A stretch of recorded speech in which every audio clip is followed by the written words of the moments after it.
그렇지. 네.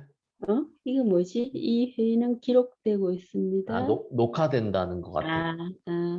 그러면 계속을 해야 되지. 목사님 안녕하세요. 안녕하세요, 목사님. 안녕하세요. 잘 지내셨죠? 네, 목사님. 네. 어, 권사님도 잘 네, 지내셨죠? 예, 잘 지냈습니다. 네. 이제 기도하고 시작하도록 하겠습니다. 네. 사랑과 진리 하나님, 이 시간 또 연약하고 어리석고 부족한 저희가 하나님의 말씀을 나누기 위해서 이렇게 이른 아침에 모였습니다. 하나님 저희를 불쌍히 여기시고 긍휼히 여기시사 당신의 영이신 진리의 영 성령 하나님을 우리에게 보내주시고 우리가 그 진리의 영을 통하여 하나님의 말씀 깨닫고 주님 앞에 나아갈 수 있는 귀한 시간으로 인도하여 주옵소서. 감사합니다. 예수님의 이름으로 기도드렸습니다. 아멘. 아멘. 아멘. 네. 안녕하세요. 안녕하세요. 루비 집사님. 안녕하세요. 안녕하세요. 들리세요? 안녕하세요. 안녕하십니까? 안녕하세요. 잘 들리십니까? 네. 안녕하세요. 네, 저희가 성격이 급해가지고 기도를 이미 했습니다, 여러분들. 네, 그래서 시작을 하도록 하겠습니다. 저희가 이제 이 페이지에 있는 5번 기쁨의 근원이신 하나님을 다루려고 하는데요. 저희가 계속해서 그 하나님의 성품에 대해서 다루고 있었거든요. 네, 그 중에서 하나님 성품 중에서 기쁨에 대해서 다루려고 합니다. 거기 10편, 16편, 11절 말씀 있는데 우리 함께 읽어보겠습니다. 시작.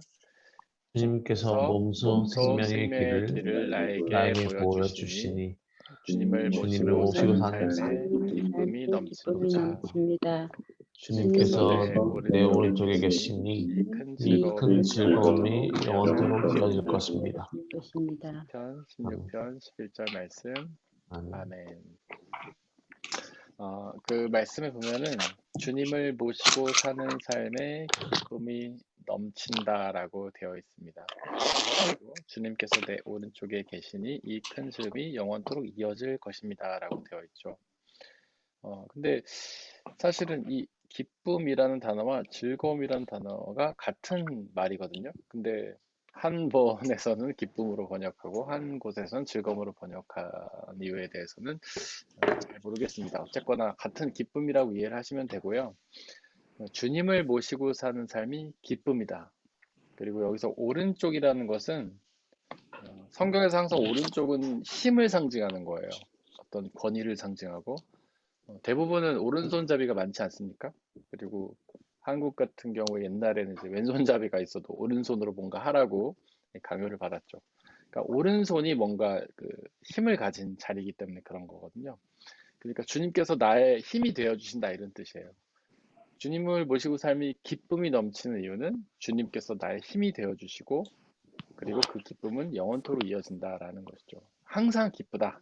빌립보서 4장 4절이 말하는 것처럼 우리는 예수 그리스도를 믿으면 하나님 믿으면 항상 기쁘다라는 뜻입니다. 히브리어에는 이제 이 기쁨이란 단어가 많아. 뭐 사마흐란 단어도 있고 길, 뭐 나임, 라차 이런 말이 있는데 이게 좀 단어는 다르지만 사실 뜻은 다 비슷합니다. 기쁨이고요. 근데 헬라어에도 이제 여러 가지 단어가 있는데 그중 성경에서 가장 많이 쓰인 단어는 이제 카이로 혹은 카라라고 합니다. 카이로는 이제 동사고 카라는 명사입니다. 카라 다 들어보셨죠? 네. 저만 아는 이름인지 모르겠지만 카라는 걸그룹 이름입니다. 네. 대표적인 노래는 제가 잘 모르고요. 멤버들 이름도 모릅니다. 그냥 카라라는 걸그룹이 있다는 사실만 알아요. 그게 모르겠어요. 뭐 그 걸그룹이 이 기쁨이란 뜻에서 따온 건지는 잘 모르겠지만 어쨌거나 카라는 기쁨이란 뜻이고요. 카이로 하면 기뻐, 카라는 기쁨이란 뜻이죠. 이 카이로가 어떤 단어에서 유래를 한 거예요. 어떤 단어에서 유래를 한 거냐면 카리스라는 단어에서 유래를 한 겁니다. 이제 화살표를 잘못 그렸네. 이렇게 돼야지 맞죠? 카리스라는 단어 혹시 성경에 되게 많이 나오는 단어인데 들어보셨나요? 이거랑 비슷한 단어로 카리스마가 있습니다. 보통 한국에서는 이거를 칼이스마라고 쓰기도 하죠. 이 뭐냐면 뭔가 이렇게 카리스마 있다 그런 말 들어보셨죠? 카리스마가 무슨 뜻입니까?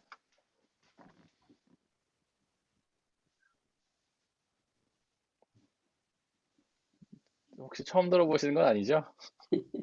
한국말로 옮기기가 네. 좀 애매한 표현인 것 같아요. 항상 아, 이렇게만 쓰니까. 네. 네, 카리스마. 뭐, 그냥 느낌상 얘기해 보셔도 괜찮습니다. 어떤 느낌인지. 어떤 것의 강함, 뭐 네, 어떤 강함. 네. 그런 그러니까 뭐 예를 들면 뭐 이렇게 좀 목회를 하는 목사님들 중에서 뭔가 능력도 있고 은사도 있고 힘도 있고 좀 이렇게 교회를 확 이끌어가는 분 우리가 뭐 카리스마 있다 이렇게 표현하기도 하고 그다음에 뭐 어떤 분은 목회는 카리스마가 있어야 돼 카리스마적 목회를 해야 돼 이런 목사님도 있거든요. 이제 그런 걸 보면 대충 뭔가 웃음기가 없고 근엄한 얼굴로 좀 명령조로 이야기하고 교회를 약간 독재적으로 이끌어가는 그분을 이렇게 표현하기도 합니다. 근데 이거는 이 단어를 완전히 오해한 겁니다. 정말 180도로 온전한 거예요. 오해를 한 거예요. 원래 그런 뜻이 전혀 아닙니다. 어, 카리스마는 무슨 뜻이냐면 은사라는 뜻이에요. 은사. 음, 그래서 원래 카리스마가 있다 그러면 은사가 많다 이런 뜻이에요. 그래서 뭐 어떤 분이 카리스마 있다 그러면 저분은 은사가 많아. 어, 성령이 주셨어. 그래서 어떤 분 보면은 뭐 기도의 은사도 있고 찬양의 은사도 있고 어떤 말씀을 전하는 말씀의 은사도 있고 뭐 봉사도 잘하고 이런 분들 있잖아요. 그러니까 사실은 우리 그 루비 집사님이나 문석근 집사님은 찬양의 카리스마가 있는 분들이고 권사님은 봉사 섬김의 카리스마가 있는 분이고 예창영제님은 또 이렇게 남들 어려울 때 막 도와주는 그런 은사가 있고 저에게는 뭐가 있을까요? 하여튼 뭔가 있겠죠? 그런 은사가 있는 그런 겁니다. 여러분들 뭐 카리스마 있다 그러면 뭐 이렇게 독재적이고 권위적이고 이런 게 전혀 아니고 하나님 주신 은사가 있다 이런 뜻이에요. 근데 바울도 그렇게 얘기하고 있죠. 근데 우리가 볼 때는 뭐 어떤 사람은 은사가 많고 어떤 사람은 없어 보이기도 하지만 사실은 하나님이 다 비슷하게 주셨습니다. 다만 역할이 다를 뿐이죠. 어떤 분은 좀 눈에 드러나는 은사를 갖고 있는 거고 어떤 분들은 드러나지 않는 은사를 갖고 있는 것뿐이지 하나님이 모든 사람에게 다 은사를 주셨습니다. 은사의 핵심은요, 하나님이 주셨다는 거예요. 네, 하나님이 주셨다는 게 핵심입니다. 그래서 우리가 문 집사님, 양 집사님 찬양 잘하시는 것도 여러분들의 능력이 아니라 하나님이 주신 선물인 거죠. 그다음에 제가 어떻게 말씀을 전할 수 있는 것도 저의 능력이 아니라 하나님이 주신 거고, 뭐 권사님 예찬영제도 하나님을 섬길 때 다 하나님이 주신 능력으로 하는 거예요. 은사는 하나님이 주셨다는 겁니다. 이 카리스는 그럼 무슨 뜻일까요? 카리스? 원래는 이제 카리스가 아니라 샤리스라고 해야 맞아요. 이게 발음이. 샤리스인데 그냥 한국말로는 샤를 쓰기가 어렵기 때문에 카리스라고 쓰는데 이건 무슨 뜻이냐면 뒤에가 뭘까요? 문 집사님 말씀하셨는데 마이크가 꺼져 있는 것 같습니다. 네. 해 맞아요. 해요 해. 은혜. 카리스는 은혜예요. 은혜. 우리 은혜 진짜 많이 말하잖아요. 뭐 이렇게 찬양하거나 예배 드려도 은혜 받았다. 설교 말씀 들어도 은혜 받았다. 뭐 누가 찬양 특송하시면 은혜가 되었습니다. 이런 얘기하고 은혜라는 말을 아마 교회에서 가장 많이 하는 말이 아닌가 싶습니다. 이 은혜가 카리스라는 뜻이에요. 근데 은혜의 원래 뜻이 뭔지 아십니까 혹시?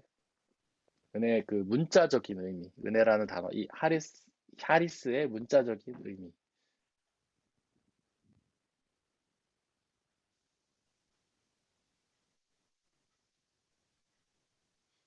음, 어, 이건 하는 뭐냐면 사람이 없어가지고. 가능하네요, 저희. 여러분들 아시는 거는 자신 있게 말씀하시고요. 모르시는 것도 자신 있게 말씀해 주시기 바랍니다. 네, 맞아도 선물이 없고 틀려도 벌칙이 없습니다. 거저 받는 거, 값 없이 받는 거? 맞아요. 거저 받는 거예요. 거저 받는 거. 우리가 이거를 좀 다른 말로 줄이면 선물이죠, 선물. 네, 거저 받는 거. 권사님 아시면서 말씀 안 하고 계셨네요. 아니, 민감민감 해서. 긴가민가. 긴가민가 하셔도 무조건 말씀해 주시기 바랍니다. 저는 말씀하실 때까지 아시는 것 같은 단어는 기다리겠습니다. 네, 카리스는 은혜고 은혜의 원래 의미는 선물이란 뜻이에요. 선물은 거저 받는 거죠. 어떤 비용도 없고 대가도 없는 겁니다. 그냥 주시는 거예요. 하나님이 우리에게 주시는 모든 것들은 다 은혜죠. 여기서도 핵심은 하나님이 주셨다라는 겁니다. 은혜와 은사의 핵심. 근데 은혜가 은사가 뭐가 다르냐? 은혜는 이제 크게 두 가지 은혜가 있어요.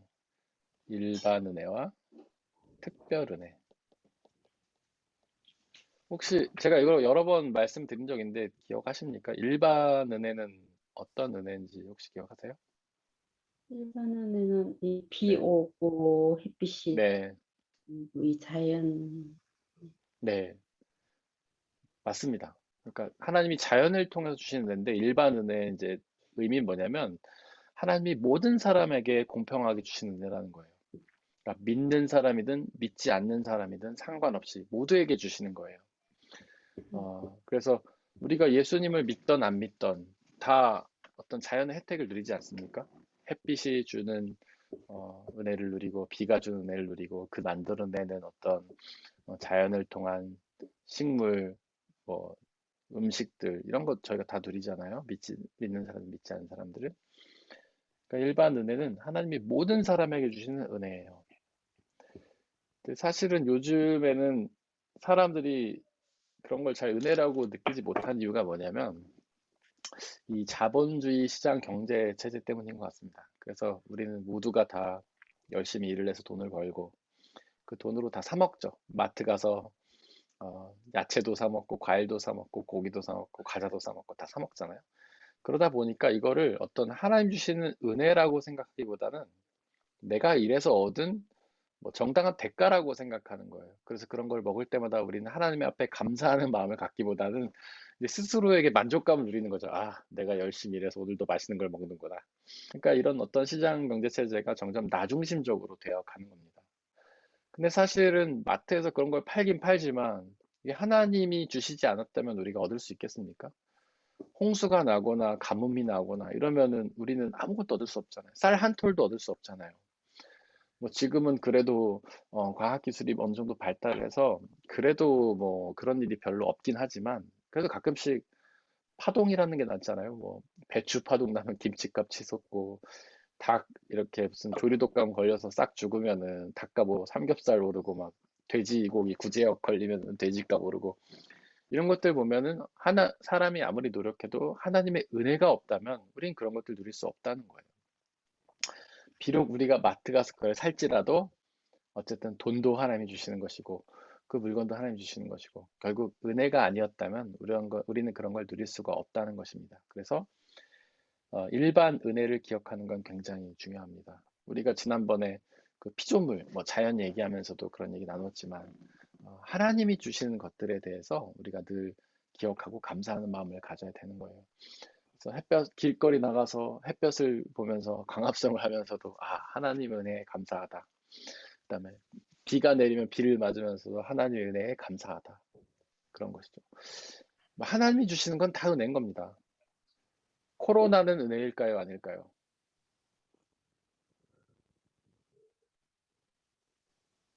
네. 말씀을 안 하시고 끄떡거리셔도 감사합니다. 그것도 말씀하는 걸로 거의 인정하고 있습니다. 저희가 코로나도 은혜죠.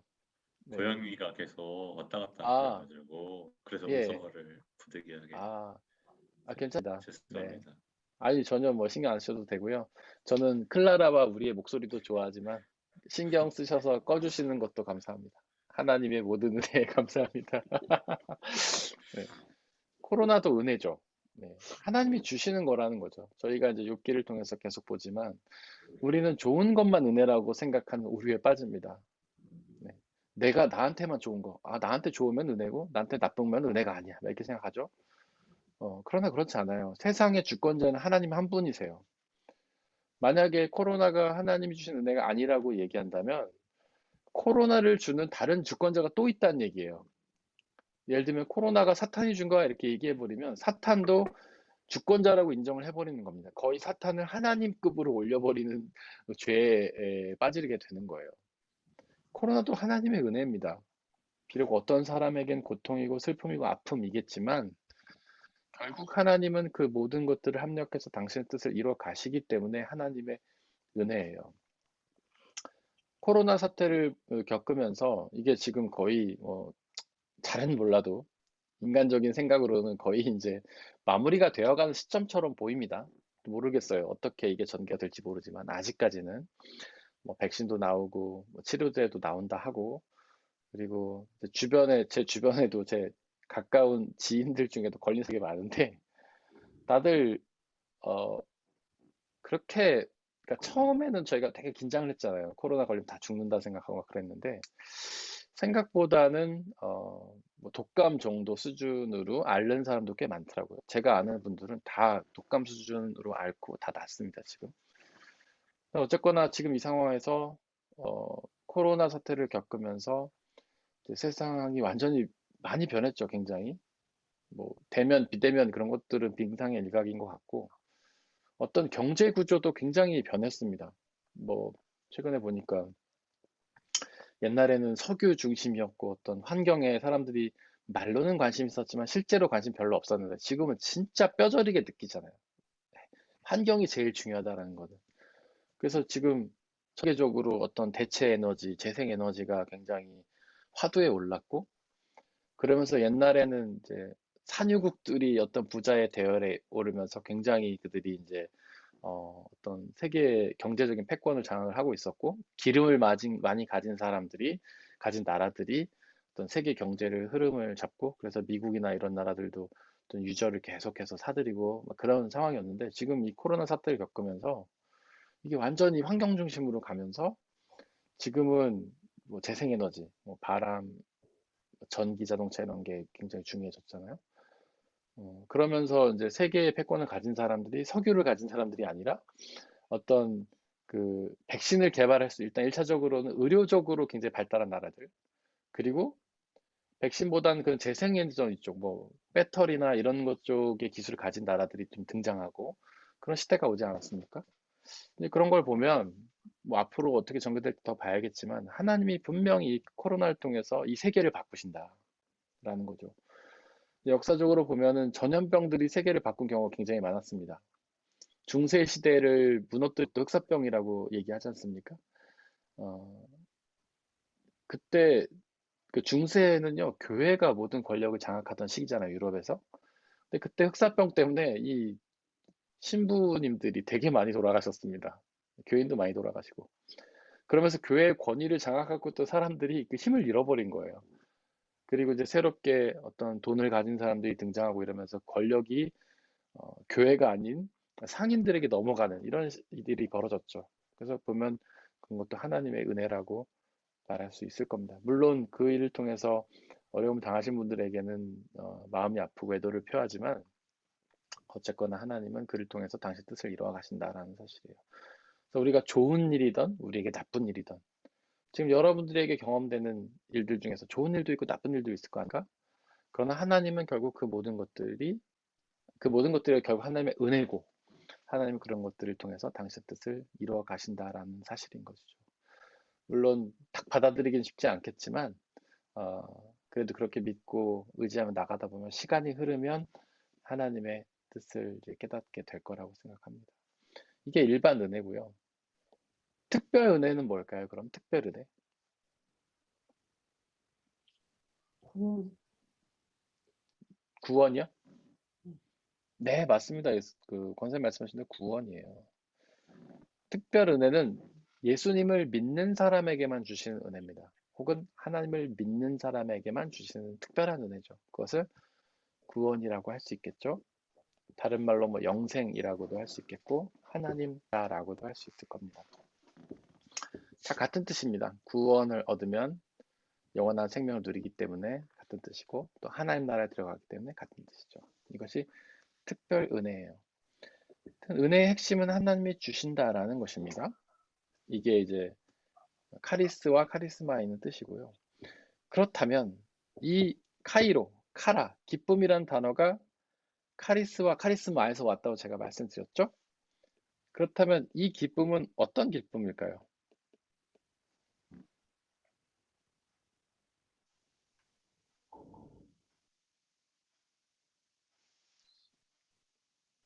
카리스와 카리스마가 은혜와 은사인데 핵심은 하나님이 주신 거라는 것.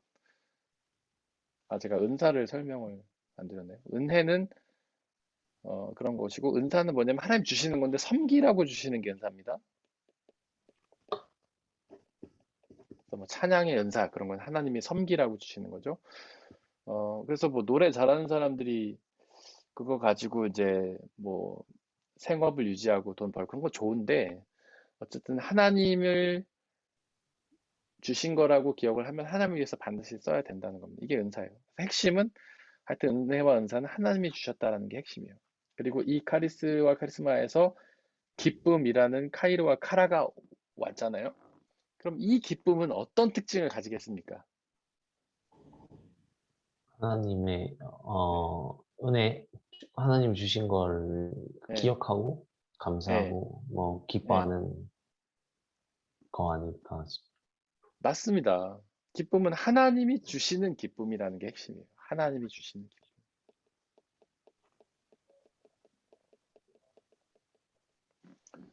성경의 기쁨의 핵심은요, 하나님이 주시는 기쁨이란 뜻이에요. 그거를 이제 구체적으로 좀 예찬 형들이 말씀하신 것처럼 그렇게 느낄 수 있겠죠. 하나님의 은혜를 기억하면서 기뻐하고, 하나님이 은사 주신 것을 기뻐하고, 내가 당하는 모든 일이 하나님의 은혜라는 사실을 기억하면서 기뻐하는 거죠.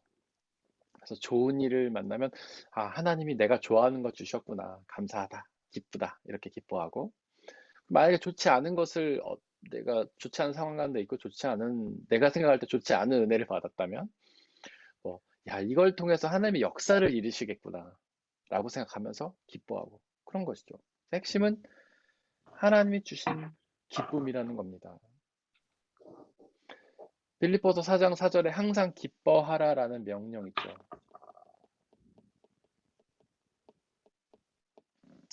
이 말씀 들으면 여러분들은 어떠세요? 어떤 분들은 부담을 많이 느끼시더라고요. 나는 기쁘지 않은 상황인데 계속 기뻐하라고 하시네. 전혀 기쁘지 않은 상황인데 삶이 꼬여가고 내가 생각한 대로 되지도 않고 나에게는 막 어떤 불안함만 오고 모든 것이 실패하고 사업이 망하고 뭐 병에 걸리고 가정이 힘들고 막 이런 상황인데 기뻐하라고 성경이 얘기해요. 그럼 이런 명령 앞에서 어떤 분들은 화가 난다고 하더라고요. 화가 난다. 나는 기쁘지 않은 상황인데 왜 성경이 나한테 기뻐하라고 할까?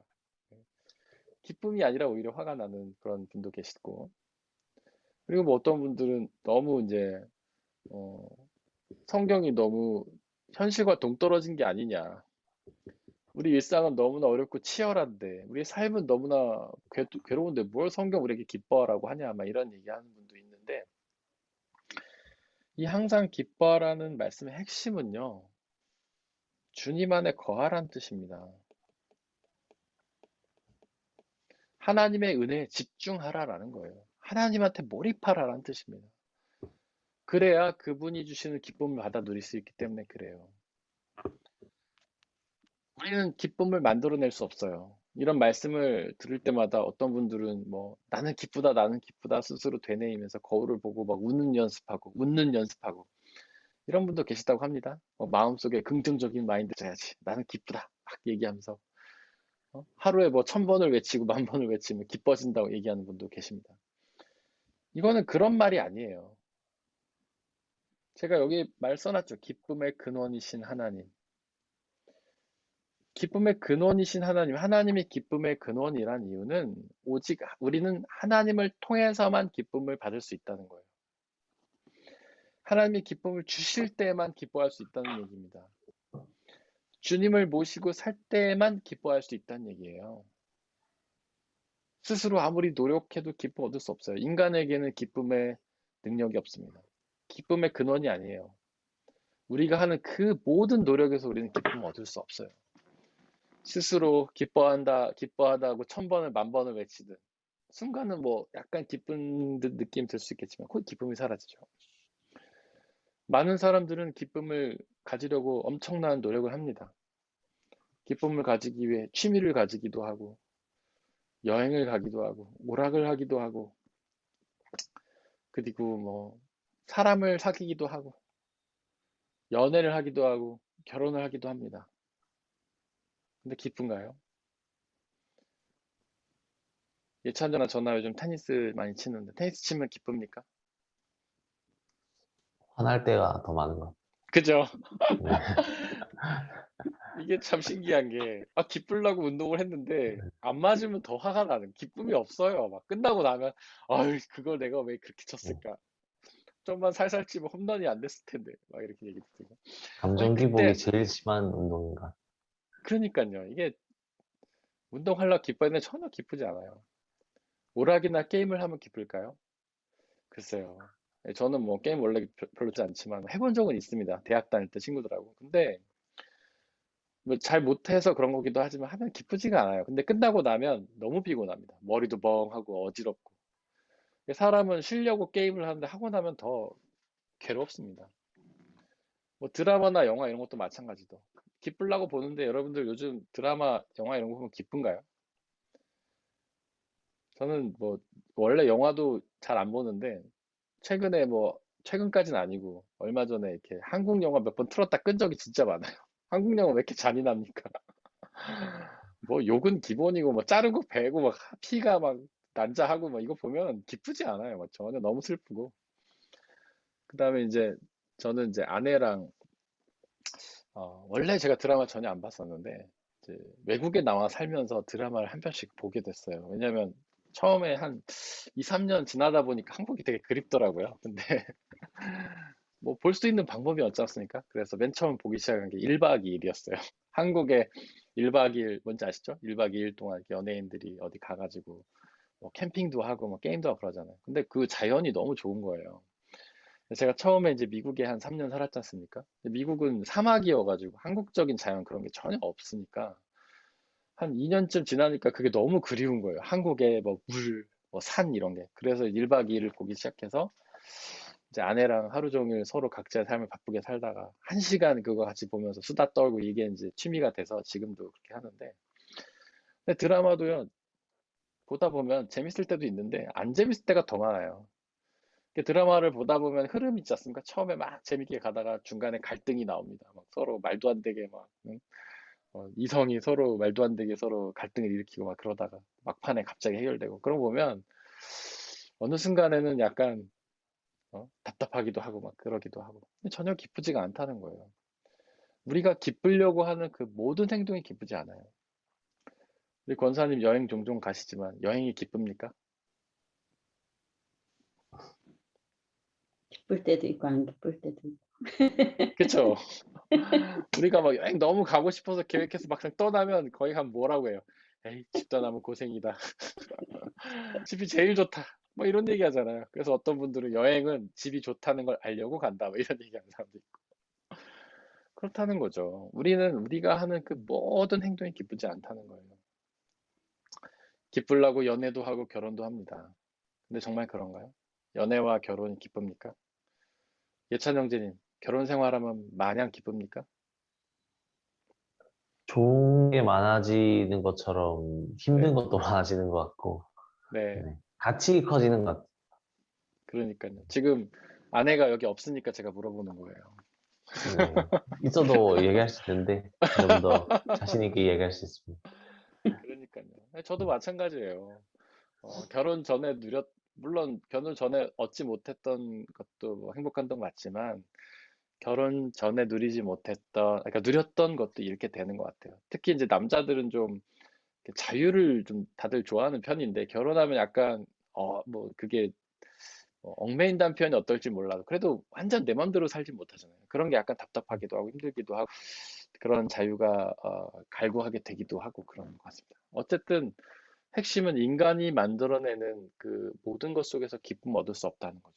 다른 말로 하면 인간은 기쁨의 근원이 될 수 없다는 거예요. 자기 스스로 기쁨을 만들어낼 수 없어요. 그리고 다른 사람에게도 기쁨을 줄 수 없습니다. 우리가 뭐 다른 사람 위해 노력하죠. 선물도 준비하고 막 이렇게 하는데 그게 100% 남들에게 기쁨을 주지 못해요. 어, 선물 받고도 기분 안 좋은 경우가 있죠. 뭐 이런 걸 나한테 줬나? 네.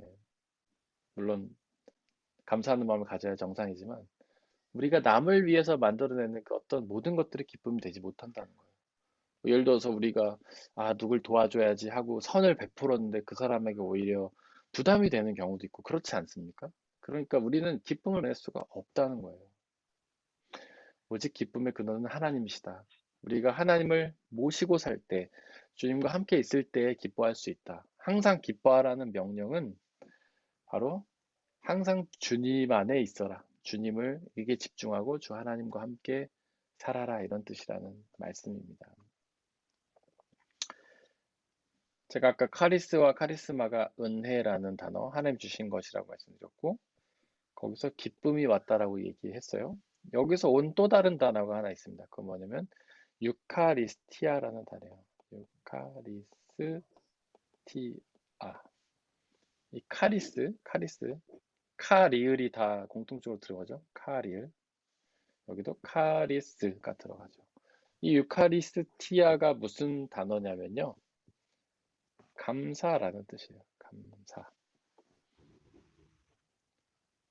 하나님의 기쁨을, 그러니까 기쁨은 하나님이 주시는 거잖아요. 그 하나님의 기쁨을 누리면 우리는 감사하게 된다는 거죠.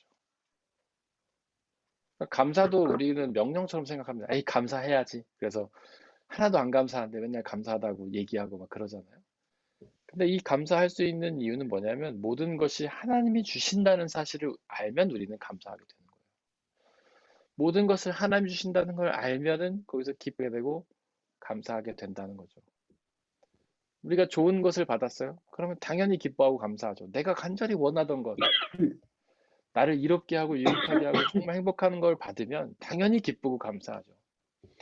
근데 반대로 좋지 않은 것을 받았어요. 내가 원하던 결말이 아니고, 내가 원하던 성과도 아니고, 내가 원하던 미래도 아니에요. 그런데 그걸 받았어요. 근데 그럼에도 불구하고 그게 하나님의 은혜라는 사실을 기억하면 우리는 기뻐하고 또 감사하게 된다는 거죠. 그래서 감사는 명령이 아니라 진술입니다. 그렇게 된다는 거예요. 하나님이 주신 것임을 알면 감사하게 된다는 거예요. 이제 그 코로나에 걸리신 분들, 제가 직접 이렇게 전화 통화도 하고 그럴 기회가 생겨서 제가 농담조로 저한테 코로나 걸린 분이 전화를 하셨길래 제가 전화하지 말라고 그랬어요. 코로나 걸릴 수도 있다고 전화로 없는 거 아니냐고. 농담이었습니다, 여러분들. 근데 그분들이 이제 초창기에 제가 여러 번 통화를 했는데 다들 반응이 비슷합니다. 초창기에는 두렵고 떨리는 마음, 그리고 왜 하나님이 나한테 이런 시련을 주시는가 막 다 이런 고백이에요. 근데 끝 마무리가 되면 다들 얘기해요. 야, 그래도 감사하다. 이렇게 간단히 앓고 지나갈 수 있어서 감사하다. 그리고 이제 자기는 요즘에 뭐 그 혜택 있잖아요. 백신 맞은 사람, 코로나에서 해방된 사람들 막 혜택 주지 않습니까? 그래서 코로나에서 벗어난 사람들은 테스트 받지도 않고 뭐 경제생활 이런 거 마음껏 또 하게 되고 그러면서 그런 분들이 얘기하는 게 감사하다 오히려 그런 얘기를 이제 하게 되는 거죠. 그래서 그분들이 처음에는 그게 악으로 경험했지만 결국 그 시간이 흐르면서 하나님이 그것을 통해서 선을 이루어 가시는 것을 깨닫고 감사로 변하게 되는 것을 제가 보게 되었습니다. 그래서 저번에 제가 한번 말씀드렸지만 제가 잘 아는 제가 존경하는 선배님인 그 멕시코 선교사님이 코로나 걸렸다 나셨잖아요. 근데 그분이 처음에는 이제 선교 활동을 하면서 두려운 거예요. 코로나 걸릴까 봐. 그래서 오히려 위축되고 막 그랬는데 걸리고 나니까 오히려 자신 있게 선교하는 겁니다. 이제 한번 걸렸다 났는데 이제 걸리지 않으실 거 아닙니까? 그리고 남들 앞에 설 때도 자신 있고 나는 걸렸다 났기 때문에 오히려 이제 더 이상 걸릴 이유도 없고 남에게 전파시킬 이유도 없고 그러니까 오히려 자신 있게 그런 사역들을 감당하신 걸 제가 어제 보게 됐어요. 결국 우리가 당하는 어려움이 그 순간에는 어려움이 이제 두렵고 떨리고 그러겠지만 결국 지나가면 감사로 이어지게 돼서 기뻐하고 감사하게 되는 것 같습니다. 혹시 여기까지 또 한 가지 제가 더 나누고 싶은 말이 있는데 하나님이 주신 모든 일이 기쁨인 이유는 뭐냐면 우리가 그 어떤 일을 당해도 우리는 결국 죽음에서 부활하기 때문이라는 사실입니다. 우리가 세상에서 그 어떤 일을 당해도 그것의 최고로 나쁜 결과가 뭡니까? 결국 죽음이라는 거잖아요. 우리의 두려움과 불안의 근거, 이제 모든 사람이 불안해한다고 철학자 키에로 케고로가 말했는데 그 불안의 근원에는 죽음이 있다 했습니다. 철학자 키에로 케고로가 신학자이기도 해요. 그 사람은. 우리가 지금 두려워하고 싫어하고 불안해하고 거부하고 나쁘다고 생각하는 모든 일에는 그 근원에는 죽음이 있는 겁니다. 우리가 뭔가 성과를 얻지 못하고 실패하면 불안하잖아요. 그 이유는 계속 실패를 거듭하면 결국 경제적인 활동을 못하고 굶어 죽게 될까봐, 거지처럼 살까봐 두려워하는 거예요. 건강을 잃으면 두려워하는 이유는 죽을까봐 두려워하는 거죠. 코로나에 걸려서 처음에 두려워하는 이유는 이게 기저질환, 폐까지 전이되고 나중에 호흡기 질환 오고 그러다가 죽게 될까봐 두려워하는 것이고 뭔가 건강에 이상이 생기면 가슴이 철렁하고 두려운 이유는 죽음 때문인 거죠. 결국 돈을 잃어도 두려워하는 이유는 결국 죽음 때문이고 결국 모든 불안과 두려움의 근원엔 죽음이 있는 겁니다. 그러나 하나님의 은혜는 예수 그리스도를 통한 복음의 은혜는 죽음에서 부활하는 거잖아요. 영원한 생명을 누리는 거잖아요. 하나님 나라에 들어가는 거잖아요. 그것을 우리가 진정으로 믿는다면 우리는 그 어떤 상황에서도 기뻐할 수 있다는 거죠. 그런 말 있지 않습니까? 에이, 죽기밖에 더 하겠냐? 근데 그건 우리 그리스도인들의 고백이 돼야 되는 거예요. 무슨 일을 당하면 에이, 죽기밖에 더 하겠어? 근데 세상 사람들은 죽음 모든 게 끝나니까 그런 말을 하는 거죠. 에이, 이제 다 끝나니까. 모든 고생도 끝나고 고통도 끝나고. 근데 우리는 그게 아니라 죽음 이후에 부활이 있기 때문에 영원한 생명이 있기 때문에 하나님 나라가 있기 때문에 죽기밖에 더 하겠냐 라는 심정으로 세상을 살 수 있다는 거죠. 그래서 우리는 늘 부활을 기억하면 어떤 상황에서도 기뻐하고 감사할 수 있다라는 거예요. 그 어떤 어려움 만나도 에이 나는 부활할 거니까 하면 기뻐하고 감사할 수 있다는 거죠.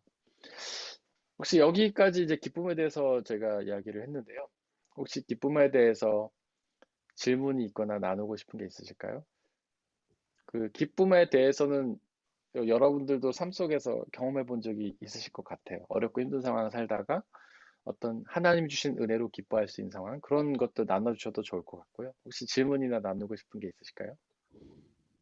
저 네, 하나만 이야기해보고 싶은 게, 네, 그, 이제 저희가 아무래도 저도 이렇게 살아오다 보면 고등학교, 네, 중학교 때 경쟁 어떤 네, 사회에서 결과를 냈어야 했고, 지금은 이제 자본주의 이제 시대니까 네, 뭔가 자기의 능력과 돈을 추구하면서 살아가야 되잖아요.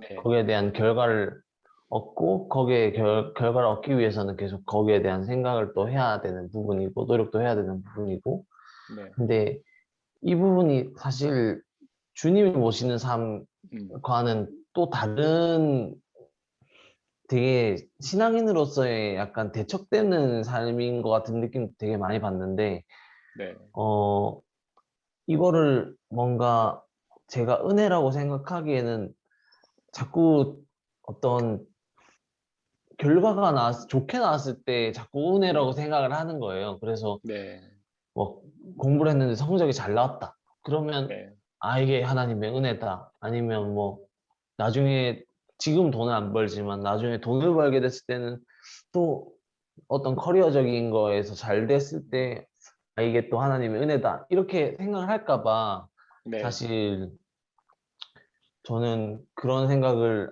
안 하고 싶어가지고 많이 배제하다 네, 보니까 음, 아니, 예수님이 저의 삶에서 차지하는 부분들이 되게 적어지고, 왜냐면 네, 저의 삶은 계속 그런 어떤 자본주의 사회에서 그런 추구하는 삶을 살아가고 있잖아요. 네. 그래서 신앙인으로서는 이런 부분에 대해서 어떻게 대하는 게 올바른 태도이고, 음, 그리고 신앙인으로서는 돈을 추구하는 거와 자기가 이렇게 살아갈 어떤 그런 거에 대해서 네. 어, 그런 부분을 어떻게 받아들이는 게 좀 음, 올바른 건지 잘 네. 모르겠어가지고 네. 목사님 어떤 의견을 구해봅니다. 네. 너무 좋은 질문이고요. 일단 이제 형제님의 질문에 답을 하기 위해서는 우리가 노동을 정리를 할 필요가 있을 것 같아요. 노동. 그러니까 지금 우리가 뭔가 열심히 일하고 뭐 공부도 노동이라고 칠 수 있겠죠. 열심히 일하고 공부해서 어떤 성과를 내는 것이 어떤 의미인가? 자본주의 사회에서는 그것을 통해서 좋은 성과를 내야 되고 그런 사람이 인정받고 그런 사람이 좋은 결과 얻는 것이라고 이해하는데 하나님은 어떻게 이해하시나 이게 중요한 것 같아요. 하나님이 이해하는 노동은요, 그냥 하나님이 맡기신 일을 성실하게 하면 되는 거예요. 우리가 신실이라고도 할 수 있는데 믿는 마음으로 성실하는 것. 일단 노동은 우리의 본질입니다. 태초에 하나님이 아담을 창조하시고 그에게 노동을 시키셨죠. 동산정원지기의 일을 시키셨습니다. 근데 하나님이 태초에 인간에게 맡기신 노동치고는 좀 글쎄요, 뭐 노동에는 그 높낮이가 없고 그렇다고 하지만 귀천이 없다고 하지만 그래도 뭐 평범한 일이죠. 엄청나게 대단한 일은 아니잖아요. 하나님이 그에게 왕을 시키신 것도 아니고 뭐 대통령 시킨 것도 아니고 그냥 동산지기, 동산을 관리해라. 그래서 뭐 가지치기하고 해충 뭐 물리치고 뭐 이런 거 아닙니까? 별일이 아닌 거예요. 그리고 하나님은 우리를 청지기로 세우세요. 청지기가 뭡니까? 종이에요, 종. 노예. 노예 중에 다만 조금 급이 높은 노예긴 하죠. 그래서 주인의 재산을 관리하는 일을 하는 거죠. 그리고 예수님이 뭐라고 하셨습니까? 맡은 자에게 구할 것은 충성이다. 이 충성이 약간 뭐 군대에서 충성하던 그런 느낌을 주는 단어로 이제 번역이 됐는데 원래는 성실이라고 이해를 하시면 돼요. 성실. 그러니까 하나님은 우리에게 노동이라는 것을 맡기셨고 우리는 성실하면 되는 겁니다. 여기서 성과는 중요하지 않아요. 그 달란트 비유에 보면은 달란트 받은 종이 3명 나오죠. 1달란트, 3달란트, 5달란트. 물론 그들이 다른 달란트를 받긴 했어요. 우리는 그러면서 뭐 하나님이 맡기신 노동의 어떤 귀천이 다른가 이런 생각도 할 수 있는데 거기서 핵심은 그게 아니에요. 3달란트와 5달란트 받은 사람은요. 성실했습니다. 그래서 예수님이 그들에게 잘했다 착하고 충성된 종아 이렇게 칭찬하셨죠. 충성은 성실이라고 했죠. 잘했다 착하고 성실한 종아. 네가 작은 일에 성실하였으니까 너에게 큰 일을 맡기겠다. 예수님 오직 성실만을 강조하세요. 그러면서 야 5달란트 너는 5달란트 많이 남겼네 착하다. 3달란트 에이 너는 뭐 3달란트 밖에 못 남겼네. 너는 좀 더 열심히 해라. 이렇게 하지 않으셨다는 거예요. 3달란트든 5달란트든 무조건 성실한 것만 칭찬하셨다는 거죠. 그리고 1달란트 받은 사람은요. 성실하지 않음, 악하고 게으른 종이라고 칭망을 하시죠. 게으른 종. 성실하지 못한 종. 오직 성실함만 탓하신다는 거예요. 하나님의 관심은 성과가 아니라 성실이다. 그래서 예수 그리스도를 믿는 우리들은요. 그냥 성실하면 되는 거예요. 학생이면 하나님이 학생의 노동을 맡기셨죠. 공부 열심히 하면 되는 거예요. 성과 안 중요합니다. 뭐 어떤 사람들은 전교 1등하고 뭐 수능 만점 받고 서울대학 간다 하면서 하나님께 영광 돌려요. 하나님 주셔서 감사합니다. 이렇게 얘기하는데 어디를 가든지 무슨 업적을 내든지 이게 안 중요하다는 거예요. 그냥 열심히 하면 하나님은 인정하신다는 거죠. 직장 생활을 열심히 했어요. 뭐 사업을 열심히 했어요. 어떤 사람은 대박이 나가지고 뭐 셀럽이 되고 엄청 돈을 많이 벌고 그런 사람들 하나님 앞에 나와서 하나님께 영광 돌리고 하지만 하나님은 그가 셀럽이 됐기 때문에 영광 받으시는 게 아니라는 거예요. 그냥 성실히 했기 때문에 그런 거예요. 이 세상에는 자기 일에 성실히 하지만 좋지 않은 결과를 내는 사람도 많습니다. 열심히 공부해도 시험에 떨어지는 경우가 있어요. 열심히 노력해도 사업이 망하는 경우가 있어요. 열심히 목회해도 교회가 어려운 경우가 있어요. 열심히 노력하고 연습하고 했는데도 잘 안 되는 경우가 있다는 말이에요. 그러나 하나님은 성과를 보시지 않고 오로지 성실성 하나만 보신다. 하지만 세상은 성실이 아니고 성과를 보죠. 뭐 이렇게 가끔 그런 대사 나오잖아요. 열심히 했는데 좋는 결과가 나왔습니다. 그러면 이제 직장 상사가 야, 열심히 하지 말고 잘해. 열심히 하는 거 안 중요해. 좋은 결과가 중요해. 이렇게 얘기하잖아요. 근데 세상은 그런 논리로 간다는 거죠. 자본주의는 그런 논리를 간다는 거예요. 열심히 하건 안 하건 그건 관심사가 아닙니다. 세상은 성과가 중요해요. 좋은 성과 내는 사람이 좋은 학교에 들어가는 것이고 좋은 직장에 가는 것이고 또 좋은 업적을 받게 되는 거죠. 그리고 좋은 것들 누리게 되는 거죠. 하나님 보실 때 그게 무슨 의미가 있냐는 거예요. 좋은 성과를 얻고 좋은 업적을 내고 돈을 많이 벌었어요. 그게 하나님 보실 때 무슨 의미가 있냐는 거예요. 하나님 이미 돈이 많으신데 하나님은 헌금 많이 하는 거 기뻐하지 않으십니다. 하나님 이미 돈이 많으세요. 헌금이 필요 없어요, 사실 우리의. 그냥 우리의 마음만 있으면 되는 거예요. 하나님을 사랑하고 하나님을 예배하는 마음만 있으면 되는 거예요. 하나님에게는 성과가 전혀 중요하지 않다라는 거죠. 자본주의 성과를 중요하게 생각하지만 하나님은 오직 성실이 중요하다. 우리는 열심히 하면 그걸로 된 거다라는 겁니다. 신앙 안에도 비슷한 논리가 들어와 있어요. 여러분들 율법주의라는 게 있죠. 여기서 율법은 말씀을 의미합니다. 하나님의 말씀은 중요한 거예요. 우리가 하나님의 말씀을 듣고 순종을 해야 됩니다. 그런데 율법주의는 나쁜 거예요. 말씀을 지킴으로써 구원을 얻는다고 율법주의는 얘기하는데 그거는 잘못된 거예요. 결국 이 율법주의도 성과주의예요. 얼마나 하나님의 말씀을 잘 순종했는가를 보는 거죠. 그래서 율법주의자들은 주일 성수 얼마나 했는지 성과와 업적을 봐요. 헌금을 얼마나 했는지 성과와 업적을 봅니다. 봉사 구제 얼마나 했는지 성과 업적을 봐요. 성과주의예요. 그러나 하나님은 그걸 보시지 않는 거예요. 얼마나 성실했는가 그 마음을 보신다는 거죠. 하나님의 말씀을 얼마나 성실히 묵상하고 또 순종하려는 마음을 가졌는가 이 마음만 보신다는 거예요. 그래서 하나님은 사무엘에게도 그렇게 말씀하셨죠. 사람은 외모를 보지만 하나님은 중심을 본다. 마음을 본다. 그래서 우리는 다만 성실하면 된다. 하지만 우리는 하나님은 그 마음의 성실을 판단하실 수 있죠. 우리의 마음을 보시지만. 하지만 사람은 판단하지 못해요. 우리는 여러분들의 마음속에 얼마나 하나님의 성실함이 있는지 사람은 알 수 없습니다. 세상 일도 마찬가지죠. 우리는 여러분들이 얼마나 자기 일에 열심히 했는지 우리는 알 수 없어요. 그러니까 사람은 어쩔 수 없이 성과 업적을 갖고 판단할 수밖에 없는 거예요. 우리는 외모를 볼 수밖에 없어요. 중심을 못 보니까. 그래서 사람들은 서로에게 그런 요구를 하죠. 야, 너 더 열심히 해갖고 좋은 학교 가고 돈도 많이 벌고 그래 하나님 기뻐하시지 않겠니? 그 목사인 제가 제일 많이 듣는 말이 큰 목해야 되지 않겠니? 사람 많이 모으고 서로 부흥해야 하나님 기뻐하시지 않겠니? 그래야 훌륭한 목사라고 생각하지 않겠니? 그런 얘기 되게 많이 듣습니다. 그런데 그거는 그냥 한 귀로 듣고 흘리시면 돼요. 마음을 볼 수 없는 우리의 성실을 볼 수 없는 사람들의 한계에서 오는 어리석은 판단일 뿐입니다. 그러나 하나님 우리의 오로지 성실을 보시기 때문에 우리의 성과와 업적이 아니라 우리의 성실을 보시기 때문에 하나님은 우리의 성실만 가지고도 우리를 잘했다 칭찬하신다는 거죠. 어떻게 형제님 질문에 답이 좀 있나요? 네, 이렇게 네, 듣는 거는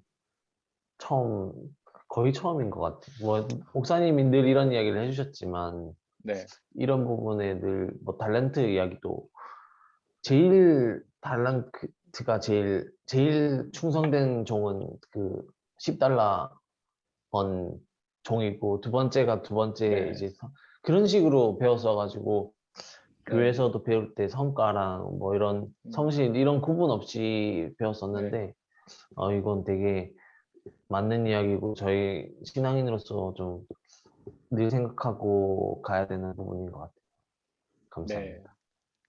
답이 되었다면 저도 감사합니다. 혹시 뭐 다른 분들 이와 관련해서 기쁨이나 이런 거 관련해서 질문이나 나누고 싶은 게 혹시 있으실까요?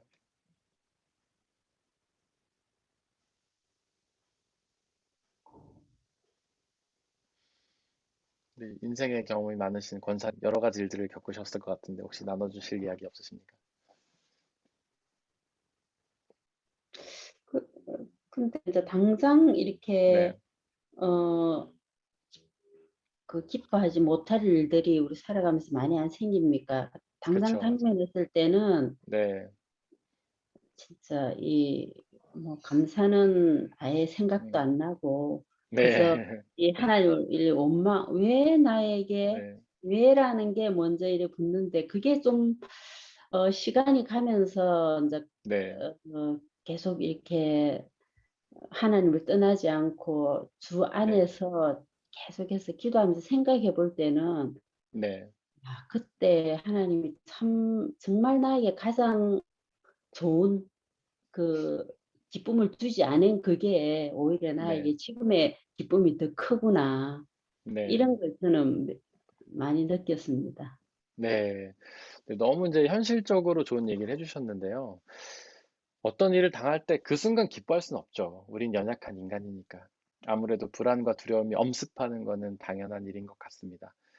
그거는 이제 어쨌든 제가 나중에 설명하겠지만 우리의 마음과 생각은 영이라고 하는데 그 영에는 두 가지 존재가 활동을 하기 때문에 그렇죠. 성령과 악한 영. 그런 이제 악한 영이 불안과 두려움을 집어넣거든요. 근데 그 순간엔 우리는 기쁨을 잃고 그 두려움에 사로잡힐 수밖에 없어요. 예를 들면 주먹으로 퍽 때려 아프잖아요. 아픔 이제 지나가야 이 아픔이 회복이 되는 거지. 그러니까 그 순간에는 힘들 수밖에 없다는 거죠. 그리고 나서 그 왜라는 질문을 던지게 된다 이런 이야기 하셨는데 맞습니다. 우리는 어려움을 당하면 그게 하나님의 은혜라는 사실을 인정하기보다는 먼저 이유를 찾죠. 그게 모든 사람들의 공통적인 방법이에요. 방식이에요. 욥기가 그걸 얘기하고 있습니다. 처음에 욥이 고난을 당해요. 그리고 어, 친구들이 등장을 합니다. 친구들이 등장해서 욥과 토론을 하죠. 이게 한 4장부터 37장까지 이어져요.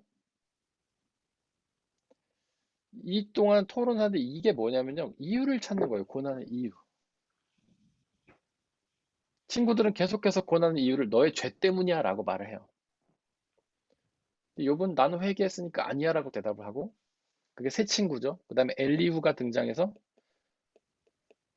너의 고난은 너를 성장시키려는 하나님의 방법이야 라고 얘기합니다. 그것도 고난의 이유를 찾는 거예요. 근데 욥은 그것도 받아들이지 않죠. 그래서 하나님한테 계속 질문하면 하나님 도대체 제가 왜 고난을 당합니까? 저는 회개도 하고 하나님 잘 믿었는데 그러니까 하나님께서 38장 이후에서 등장하셔서 하시는 말씀이 뭐라고 하시냐면 이유를 설명해 주는 게 아니고 야, 이 우주를 봐라. 나는 이 우주를 움직인다. 이 우주는 내가 운용하는 거야. 라고 대답을 하세요. 그 뜻이 뭐냐면 너의 고난의 이유는 너는 알지 못하지만 내가 네 모든 고난까지 합력해서 당신의 선을 이루실 거야. 하나님 이 대답을 하시거든요. 음, 그러니까 너는 이유를 알 필요가 없어. 이유 알 필요 없어. 그냥 내가 어떻게 이 일을 이뤄가는지 봐. 인내하면서 봐. 이런 거죠. 그래서 하나님 그때 인내와 기다림을 말씀하시는 겁니다. 그래서 우리 그리스도인들은 이 질문을 하지 말아야 돼요. 할 필요가 없는 거예요. 이유가 없어서가 아니에요. 하나님께는 이유가 있죠. 근데 우리는 그 이유를 알 수 없기 때문이에요. 하나님이 우리에게 고난을 주시는 이유, 어려움을 주시는 이유는 하나님께는 분명히 있어요. 그러나 우리는 몰라요. 그렇기 때문에 우리는 그냥 인내하고 기다리는 겁니다. 판넨베르라크라는 신학자가 우연성이라는 말을 했어요. 우리가 당하는 모든 일은 우연이라는 거예요. 이유가 없다는 거죠. 근데 하나님에게는 모든 게 필연입니다. 하나님께는 이유가 반드시 있어요. 다만 우리는 이해하지 못할 뿐이에요. 근데 시간이 흐르면 결국 알게 되는 거죠. 모든 것이 합력하여 선을 이룬다. 권사님 고백하신 것처럼 그때는 이유를 물었지만 나중에 그 일들이 하나님 뜻대로 가신다고 얘기했던 것처럼 결국 우리는 그 이유를 알게 되죠. 지금 코로나가 왜 왔는지 우리는 이유를 알 수 없고 이유를 막 찾아요. 처음에 한 게 이유를 찾는 거잖아. 야, 중국에서 발병됐어. 니네가 그 야생 동물 막 먹어서 그런 거 아니야? 막 그런 얘기하고 이유를 막 사람들이 찾았어요. 근데 그거가 완전히 드러난 건 아니잖아요. 확증된 건 아니잖아요. 그게 그냥 추측이 하나일 뿐이지 모르는 거예요. 근데 우리가 좀만 더 상식적으로 생각해 보면 이유가 왜 중요합니까? 코로나가 어디서 발병되는지 지금 이 상황에서 왜 중요해요? 그거를 빨리 막고 뭐 백신을 개발 이게 더 중요한 거죠.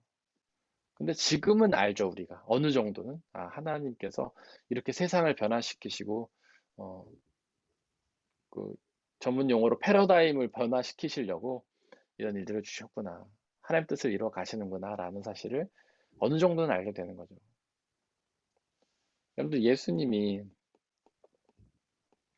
고난을 당하시기 전에 겟세마네 동산에서 기도를 하시지 않습니까? 자기가 흘리는 땀이 피가 될 정도로. 왜 기도하셨을까요?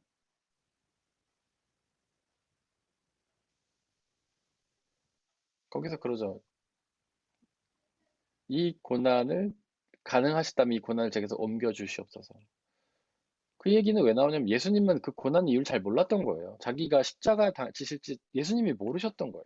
이상하게 들으실 수 있겠는데 예수님은 전능하신 하나님이기도 하지만 완전한 사람이기도 했기 때문에 모를 수도 있습니다. 그래서 예수님 부르짖은 거예요. 왜 고난 나에게 주시는가? 예수님은 좀 더 다른 생각을 했을 거예요. 다른 방법으로 구원을 이룰 것들 생각하셨을지 모르겠어요. 십자가는 너무 이상하잖아요. 구원을 이루는 방법처럼 생각되지 않잖아요. 자기가 억울하게 누명을 쓰고 죽는 사형수가 구원자가 된다는 게 인간의 지식으로는 받아들여지지 않잖아요. 무기징역수가 여러분들 구원자라고 하면 믿겠습니까, 여러분들? 어렵잖아요. 예수님도 받아들이기 어려웠던 거예요. 이유를 몰랐던 거죠. 내가 십자가 고난을 왜 받아야 됩니까? 그러나 예수님 마지막에 그러나 내 뜻대로 마시고 하나님 뜻대로 하옵소서. 내 이유는 모르겠지만 주님이 허락하시면 그냥 순종하겠습니다. 그리고 예수님 십자가 위에서 외치셨어요. 엘리 엘리 라마 사막다니. 주님 어찌하여 나를 버리십니까? 예수님은 십자가 위에서 하나님이 자기를 버린다고 하셨던 겁니다. 왜 이 고난을 당한지 이유를 몰랐던 거죠. 십자가 고난. 자기 그냥 죽게 내버려 두시니까 진짜 나를 죽이시네. 저를 구원자로 사용하셨던 거 아니에요, 하나님? 근데 왜 저를 십자가 죽게 놔두십니까? 저를 정말 버리시는 거예요? 이유를 몰랐던 거예요, 예수님은. 죽음 이후에 부활하셔서 구원을 이루신다는 사실을 예수님 모르셨던 거예요. 하지만 마지막에 다 이루어졌다고 하셨죠. 다 이루었다. 그 말은 뭐냐면 뭔가 예수님이 십자가를 통해서 내가 구원을 이뤘어 이런 고백이 아니라 하나님의 뜻 가운데 내가 온전히 순종했다. 결국 십자가를 내가 다 감당했구나 이런 고백인 거예요. 예수님은 끝까지 모르셨습니다. 그 이유를. 그러나 부활하시고 나서 깨달으셨겠죠. 내가 부활을 했구나. 죽음을 통해 모든 사람의 죄를 용서하셨고 부활을 통해 영원한 생명을 이뤘구나. 그때서 아신 거예요. 하나님은 예수님한테도 그 이유를 말씀해 주시지 않았습니다. 말씀해 주셨더라면 예수님은 그런 고백하지 않았겠죠. 아들아, 내가 너를 통해, 너의 죽음을 통해 구원을 이룰 거니까 좀만 참아라. 하나님 말씀하시지 않았던 거예요. 그러니까 예수님이 나를 버리시냐고 고백했던 거죠. 그래서 우리에게 있어서 왜라는 질문은 물론 나올 수밖에 없어요. 우린 고난 당하면 당연히 이유를 찾습니다. 내가 왜 고난을 당하지? 내가 봉사를 안 해서 그러나? 주일 성수를 안 해서 그러나? 11조를 빼먹어서 그러나? 전 그런 얘기 되게 많이 듣습니다. 어떤 사람이 뭐 병에 걸렸어요. 그러면 저한테 와서 제가 주일을 안 지키고 놀러 다니다 병에 걸렸어요. 막 이런 얘기 하는 사람 되게 많아요. 이유를 찾는 거죠. 이유를. 그러나 아니라는 겁니다, 여러분들. 그거는 하나님의 뜻이 있는 거예요. 우리는 다만 인내할 뿐이죠. 어쩌면 여러분들도 여러분들이 당하는 고난에서 계속해서 이유를 찾을지 모르겠어요. 내가 왜 이런 어려움을 당하지? 내가 뭐 잘못했지? 아니에요. 이유를 찾을 필요 없어요. 하나님이 여러분들에게 맡기시는 당신의 뜻입니다. 그것을 통해서 하나님 당신의 뜻을 이루어 가시는 거예요. 지금은 이유를 알지 못하지만. 우리 권사님 너무 좋은 답변 감사하고요. 혹시 문 집사님, 양 집사님도 나눠주고 싶은 게 있으실까요? 저 같은 경우는 네. 그렇게 뭐랄까 제 일에 있어서나 살아가면서 어떤 테마에 있어서 그 어려움이 네. 계속적으로 반복될 때 당연히 하나님 뜻을 모르기 때문에 답답함인데 네. 답답함을 끊임없이 아무리 견뎌도 음. 계속 지속이 될 때 근데 결정적으로 저를 되게 불안하게 하는 이유는 바로 그거 같아요. 음. 끝이 언젠지를 모른다는 거. 그리고 네.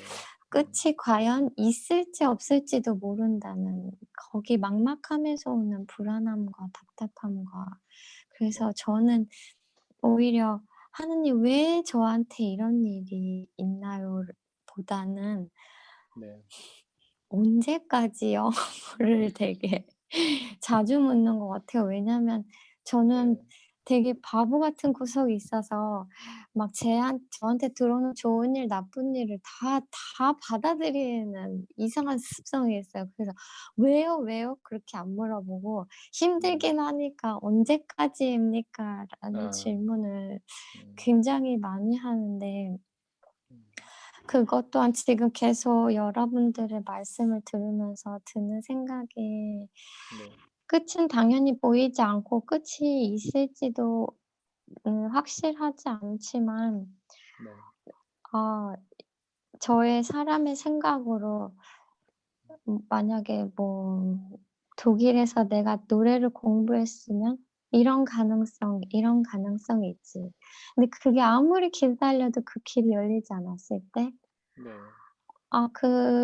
그럼 아니신가 보다 뜻이. 그러면 요 가능성도 열어 놓고 내가 또 기도를 해 봐야겠다. 근데 네. 그럴 때 '내가 많이 내려놨다.' 왜?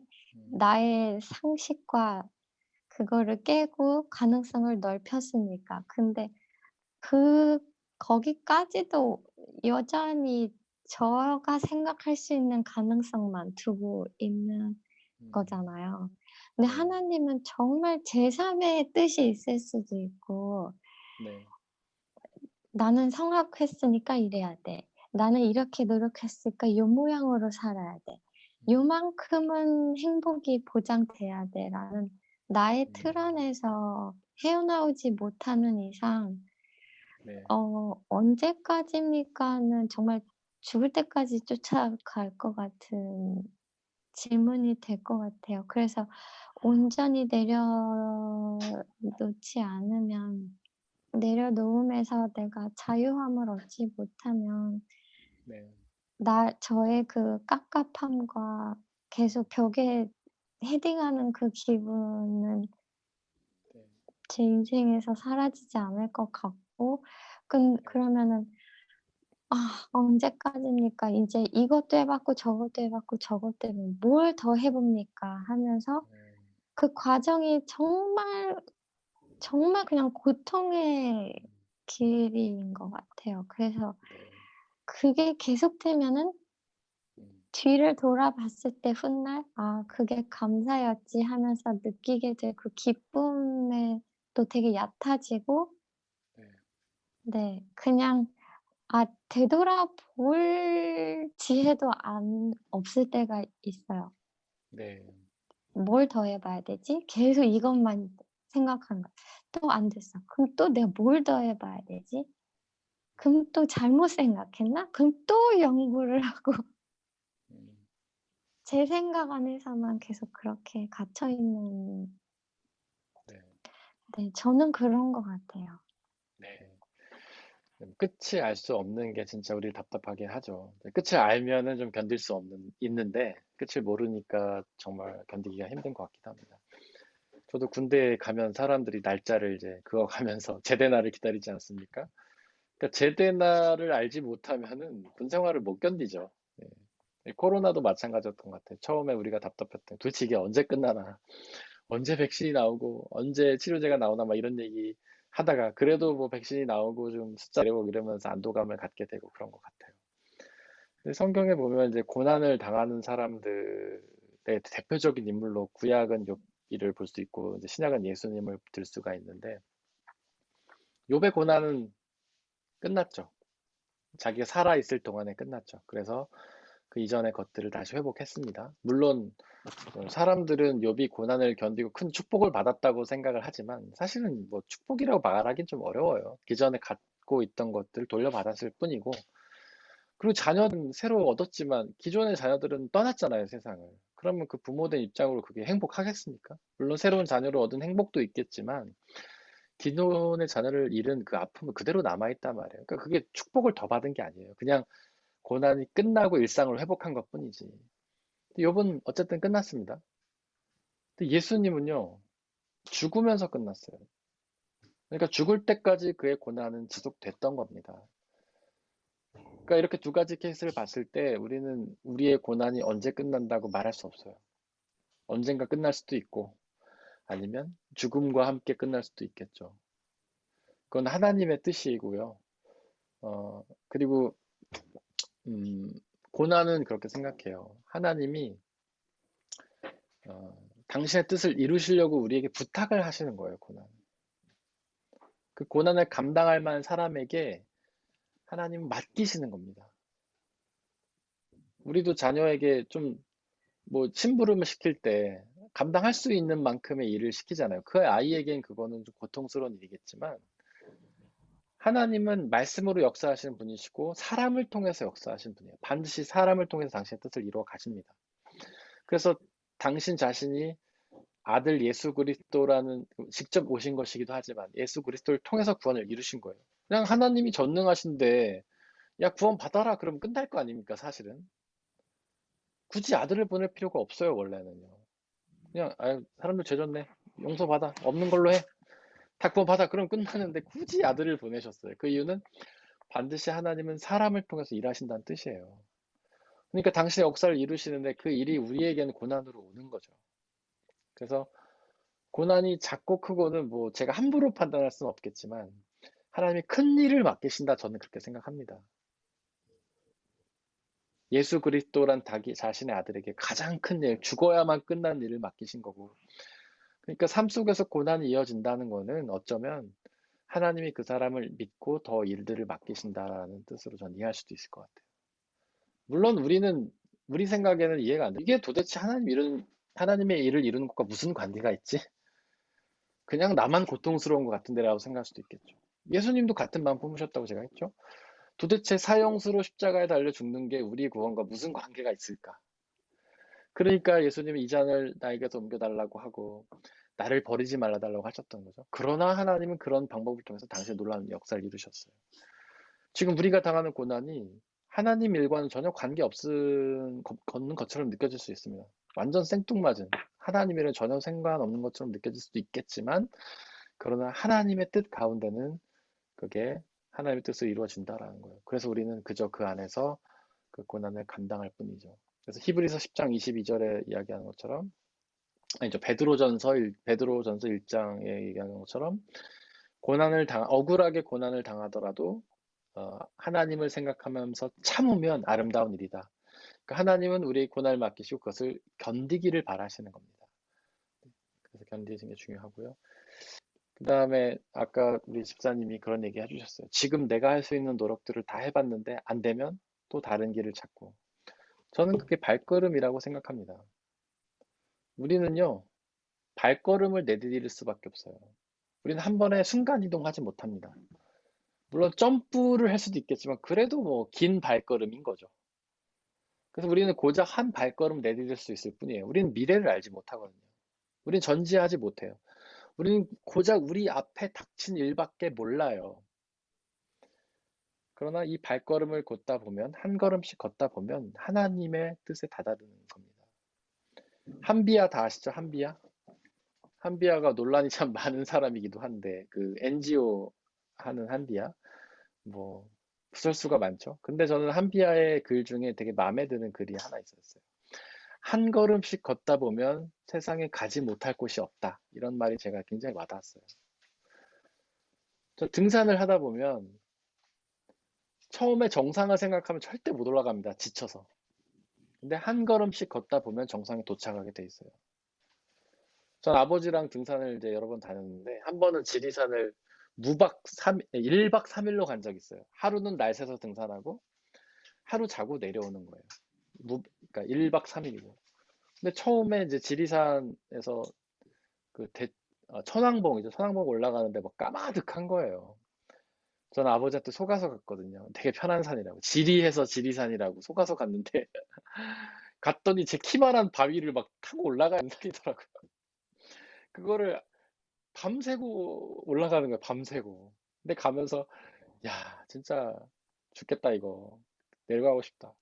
근데 어느샌가 도착해 있더라고요. 그때 이제 마음을 야, 언제 천왕봉 가나 이 생각을 버리고 한 걸음씩 걸어야겠다. 한 걸음씩. 그 밤에 아무것도 안 보이는데 이 이마에다가 전등 하나 달고 올라가는데 한 걸음씩 앞에밖에 안 보여요. 앞에밖에. 그러니까 어느샌가 새벽에 도착해 있더라고요. 근데 거기서 내려다 보니까 이거를 제가 올라왔다는 사실을 믿어지지가 않는 거예요. 아마 새벽이 아니라 낮에 왔으면 못 왔을 것 같기도 해요. 전등을 보면서 내 앞에 한 걸음 한 걸음 그냥 내 앞에 바위 이만한 거 보이니까 그냥 다리 올리고 기어 올라가다 보니까 정상에 왔다. 한 걸음씩 걷다 보면 결국 하나님 뜻에 도달한다. 지금 내 앞에 한 걸음 딱 갔는데 보이는 것들. 아, 내가 할 수 있는 거는 이건 거네. 해보고 안 되면 그럼 또 한 걸음 가보고 그럼 또 다른 길이 보이네. 해보고 안 되고 그럼 또 해보고 안 되고 그럼 뭐 하나가 길이 열렸어요. 그럼 거기를 그냥 발 디뎌서 가는 거예요. 시편에 그런 말씀이 있잖아요. 발걸음을 인도하시는 분은 하나님이시다. 우리가 우연히 내딛는 것처럼 보이지만 하나님이 우리가 갈 길을 열어주시는 거예요. 예를 들어서 우리가 앞에서 할 수 있는 그 길에 여러 가지 길이 열렸어요. 그럼 하나님이 그 길 가운데 모두 당신의 뜻을 갖고 있는 거예요. 하나 걸으면 됩니다. 근데 그 다음 단계에서는 하나밖에 열리지 않았어요. 그럼 그 하나로 가면 됩니다. 근데 그 다음 단계에서 열리지 않았어요. 그럼 기다리면 돼요. 열릴 때까지. 물론 제가 너무 간단하게 쉬운 것처럼 말씀을 드렸지만 우리의 삶은 그럴 수밖에 없다. 우리는 한 걸음밖에 내디딜 수 없는 사람이기 때문에 그 가운데에서 주님과 교제하면서 인내하고 기쁨을 누리고 감사하면서 그렇게 갈 수밖에 없다. 이게 이제 저는 성경의 가르침이라고 저는 생각을 합니다. 혹시 문 집사님도 관련해서 나누고 싶은 이야기가 있으실까요?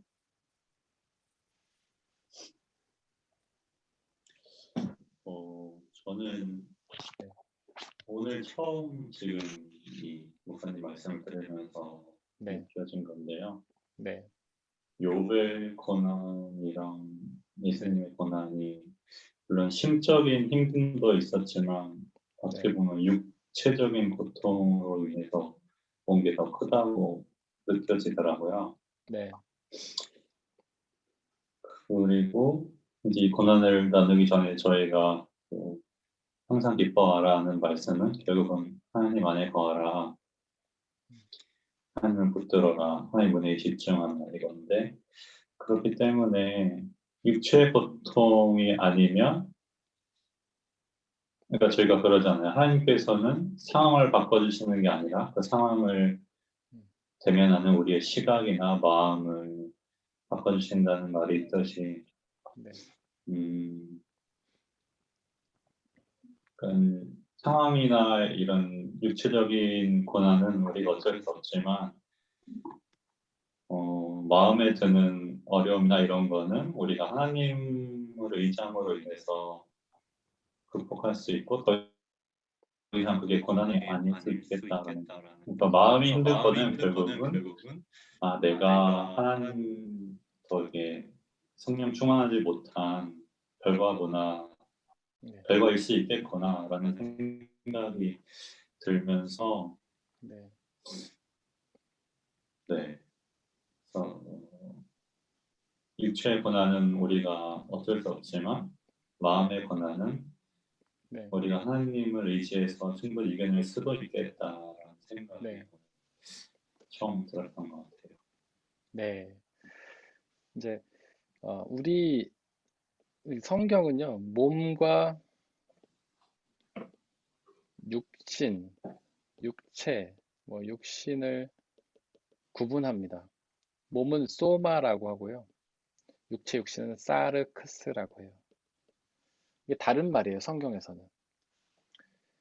그 다음에 육체와 육신과 대비되는 것으로서 영, 혼, 합해서 영혼이라고 하기도 하고 영과 혼을 나누기도 합니다. 영은 푸뉴마, 혼은 푸시케. 근데 영혼을 합해서 말할 때 그냥 푸시케라고도 해요. 그러니까 푸시케는 혼과 영이 같이 있는 말입니다. 이건 육신이고 이거는 마음과 생각이라고 할 수 있겠죠. 영이 마음과 생각이고 혼은 결단, 의지 뭐 이런 거예요. 근데 이 여기서 말하고자 하는 몸을 이렇게 이렇게 통틀어서 얘기한 이유는 뭐냐면 서로 구분이 할 수 있지만 완전 떨어져 있지는 않다는 거예요. 구분은 할 수 있지만 분리되진 않은 거예요. 구분은 하지만 분리는 아니다. 그러니까 서로 영향을 미치는 거죠. 집사님 말씀하신 대로 육신의 고통이 오면요. 사실 마음도 힘들어요. 우리가 질병에 걸리면 마음도 불안하고 떨립니다. 아, 죽을 병에 걸렸나? 뭐 괴롭기도 하고. 그래서 마찬가지고 마음이 힘들면 육신도 괴롭죠. 우울증에 걸리고 그러면 몸도 병이 납니다. 몸의 기능에 문제가 생기고 서로 이제 완전 구분되어 있지는 않은 거예요. 떨어져 있지는 않은 거예요. 근데 집사님 말씀하신 것처럼 우리가 육신의 고난을 당할 때 이 영혼을 통해서 극복할 수 있는 이유는 영혼의 하나님을 모시고 기쁨을 얻으면요. 육신의 고난도 이겨낼 수 있게 되는 겁니다. 서로 관련이 있기 때문에. 이 몸은 관련이 있기 때문에. 이렇게 뭔가 힘든 일이 있어도 마음이 기쁘면 그걸 극복할 수 있게 되잖아요. 그다음에 힘든 일이 있을 때 마음이 힘들면 그냥 무너져 버리잖아요. 우리는 그런 걸 경험하잖아요. 그걸 봤을 때는 우리의 몸 안에 있는 육체와 영혼은 서로 관련이 있다. 그래서 우리의 육신의 고난을 당하더라도 마음의 주님을 모시면 이 고난을 극복할 수 있다. 이런 이제 집사님의 고백이 여기서 이제 가능하게 되는 거죠.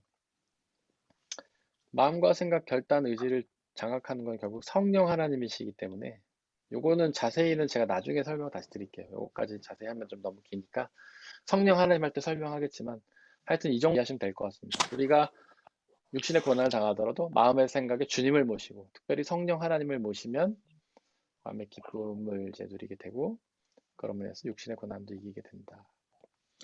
네, 너무 좋은 나눔들도 감사하고요. 그런 나눔을 통해서 저희 모임이 더 풍성해지는 것 같습니다. 이제는 거룩하신 하나님으로 넘어가려고 합니다. 거기 출애굽기 3장 6절 말씀 있죠? 우리 함께 읽겠습니다. 하나님이 또 말씀하셨다. 나는 너의 조상의 하나님, 너의 곧 아브라함의 조상의 하나님, 하나님, 이삭의 하나님, 야곱의 야곱의 하나님이다. 하나님이다. 모세는 하나님을 믿기가 믿기 두려워서 두려워서 얼굴을 얼굴을 가렸다. 출애굽기 3장 6절 말씀. 아멘. 이게 이제 모세가 처음에 광야에서 하나님을 만난 장면입니다. 모세는 사실 이집트에서 태어나서 이집트 왕자로 자라면서 어쩌면 이집트의 종교에 익숙했을지 모르겠어요. 그 미디안에 가서도 거기서 보면은 아론? 아니죠. 형이 아니고 그 장인의 이드로를 만나죠. 근데 이드로가 이제 제사장이라고 성경에 나오는데 사실 이드로는요.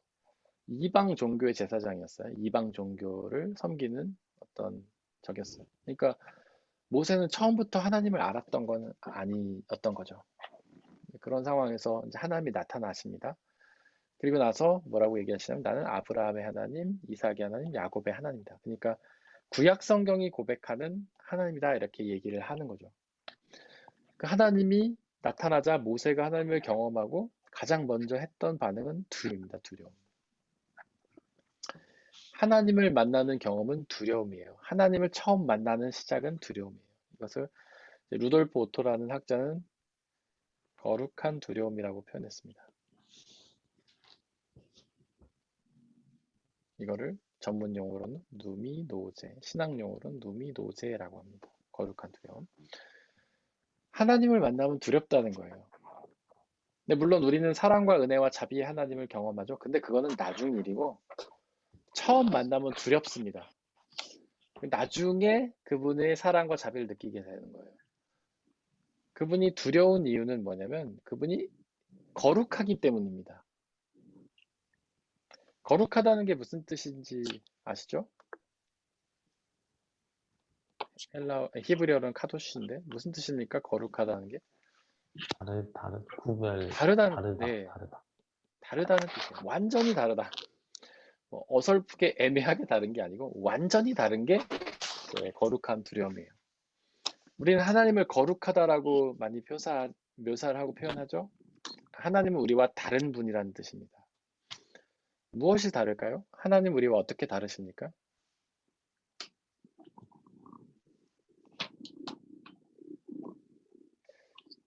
우리도 한마디 해.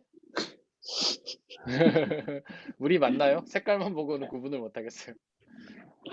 네, 맞습니다. 우리도 한마디 해. 몽실이가 나타나면 깜짝 놀라 도망치겠죠? 우리가. 네. 자, 뭐가 다를까요? 하나님은 우리와 무엇이 다를까요?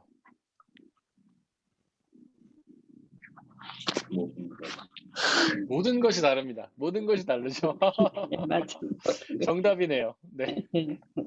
그래서 완전히 거룩하다고 하죠. 근데 조금 더 이제 구체적으로 말한다면 어떤 게 다르다고 할 수 있을까요? 하나님은 네, 무한하시죠. 맞아요. 맞습니다. 하나님 무한하시고 우리는 유한하죠. 또 뭐가 다를까요? 이걸 영원이라고도 할 수 있겠습니다. 영원.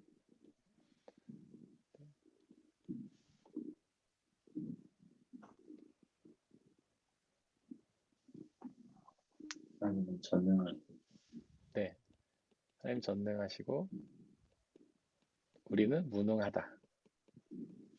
또 무엇이 다를까요? 완전하고 저희는 네. 불완전.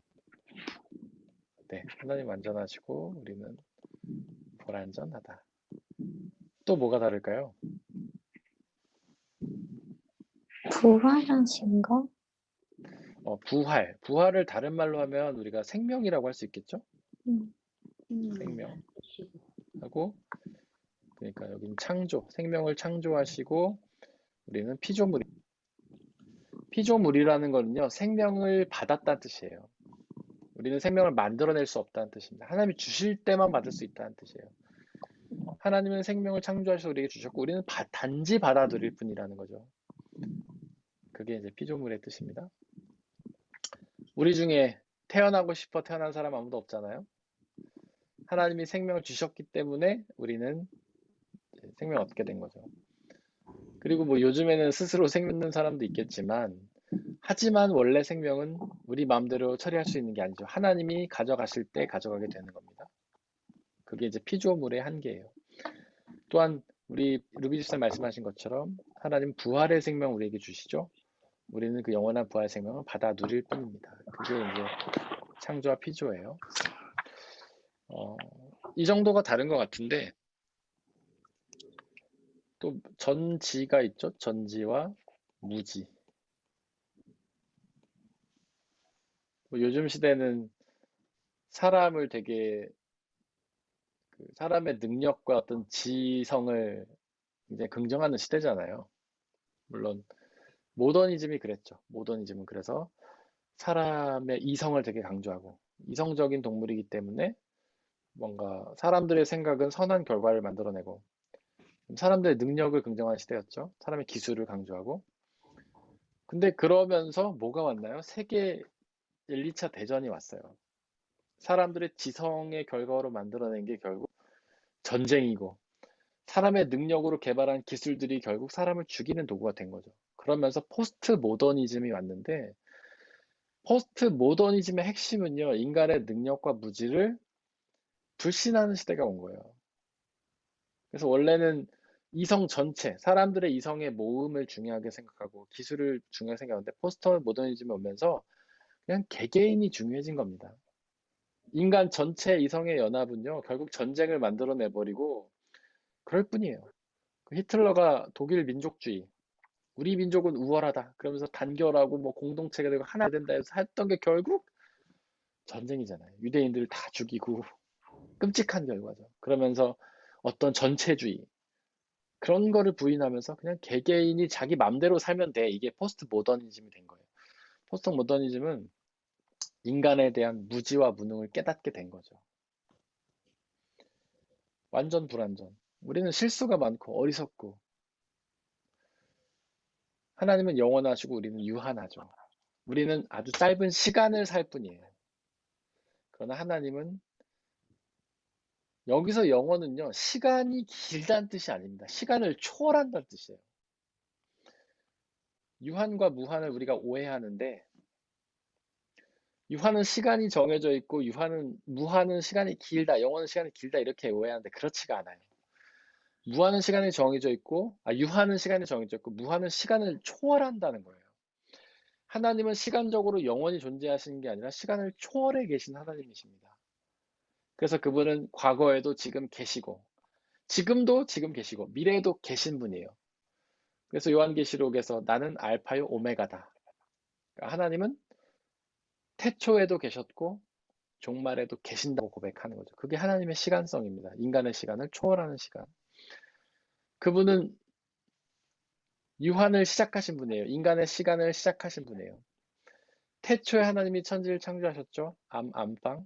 이거는 제가 저번에 설명을 드렸기 때문에 대충 넘어가겠습니다. 인류를 시작하셨다는 거예요. 과학은 빅뱅이라고 설명하는 그 시작. 그걸 하늘 하셨다는 거죠. 하나님은 그 시간을 초월해 계시면서 시간을 시작하셨고 지금도 언제나 존재하시고 종말에도 존재하시면서 우리의 영원한 생명을 완성하실 것이다가 아니라 이미 완성하셨다라는 게 맞습니다. 바르트가 그 얘기했죠. 예수님은 하나님이 천지를 창조하실 때 우리의 구원을 이미 계획하셨고 성취하셨다. 태초에 이미 예수 그리스도를 통한 구원 계획이 성취가 된 거예요. 하나님은 언제나 존재하시기 때문에. 그래서 우리에게 영원한 생명은요. 우리에게는 미래로 경험되죠. 우리가 죽음 이후에 미래에 얻을 것이지만 하나님에게는 이미 성취된 일이에요. 하나님이 이미 우리의 구원을 성취하셨습니다. 그런 게 바로 하나님의 거룩함인 거죠. 그런 하나님 앞에서 우리는 두려움을 느낍니다. 하나님 우리와 거룩하시기 때문에, 다르시기 때문에. 그리고 그러니까 우리가 하나님을 두려워하는 것에 이런 것들이 다 두렵지만 가장 중요한 거는 하나님이 창조주이시기 때문에 두려운 거예요. 우리는 피조물이기 때문에 두려운 겁니다. 하나님 우리에게 생명을 주시기 때문에 우리는 두려운 거예요.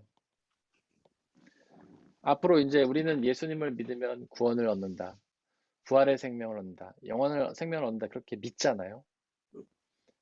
근데 그거는 전적으로 하나님의 권한이죠. 우리에게 영원한 생명을 주실 수도 있고 주지 않을 수도 있고. 그렇기 때문에 하나님은 두려운 분이라는 거예요. 그분은 재판장이시기 때문에. 그 욥기에 보면 하나님의 법정 나오죠. 제가 여러 번 말씀드린 적 있는데 마지막 날에는요. 우리 하나님의 법정 앞에 섭니다. 하나님의 법정.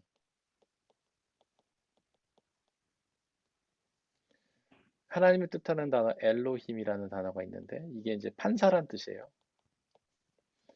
피고인 우리가 서죠. 그다음에 검사는 누구라고 했습니까? 제가 혹시 기억하세요? 하나님의 법정에서 검사? 사탄. 네, 맞습니다. 사탄.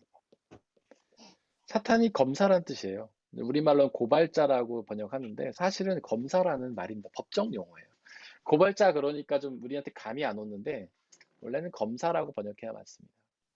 그래서 사탄 우리의 죄를 고발해요. 욥기에서처럼. 욥에게 하나님이 제가 거꾸로 했죠.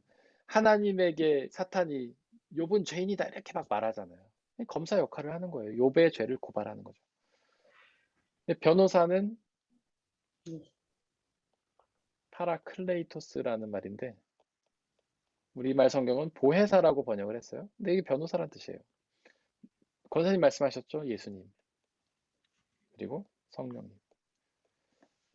예수님이 그러잖아요. 내가 또 다른 보혜사를 너희에게 보내주겠다. 그러니까 보혜사가 한 분이 아니라 두 분이란 얘기예요. 또 다른 보혜사니까.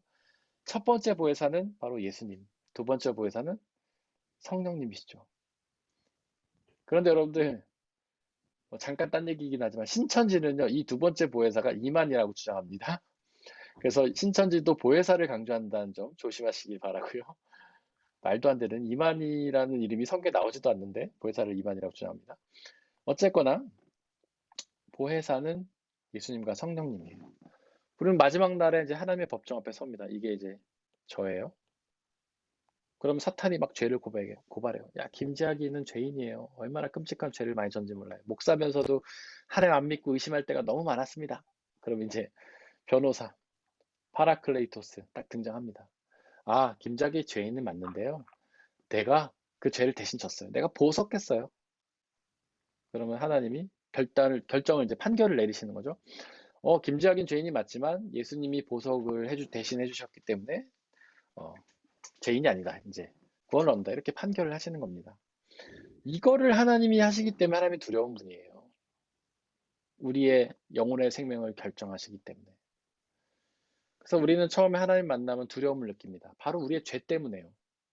아, 우리가 죄를 지으면 이제 하나님의 판결에서 지옥으로 판결받겠구나 라는 두려움이 생깁니다. 근데 그 하나님을 믿지 않으면 두렵지도 않은 거죠. 그 얘기를 우습게 생각하는 거예요. 그 무슨 소설이나 신화처럼 여기는 겁니다. 무슨 심판이 있어? 하나님이 어디 있어? 하나님 믿지 않으면 두렵지 않아요. 근데 하나님을 믿으면 이게 두려운 거예요. 아, 나는 죄인이니까 이제 죽어서 지옥에 갔구나. 이제 두려워져요. 그 다음 감정은 뭐냐면 회개하게 되는 겁니다. 회개. 두려움 다음에는 회개죠. 하나님, 저의 끔찍한 죄를 용서해 주십시오. 그 다음에 회개 다음에 느끼는 감정은 기쁨이에요. 하나님의 모든 죄를 용서해 주셨고 나는 영원한 생명을 얻었다. 부활을 얻었다. 그래서 기쁘게 되는 거죠. 여기서 기쁨이 또 나오는 겁니다. 그 죄사함을 믿으면 기뻐하게 되는 거죠.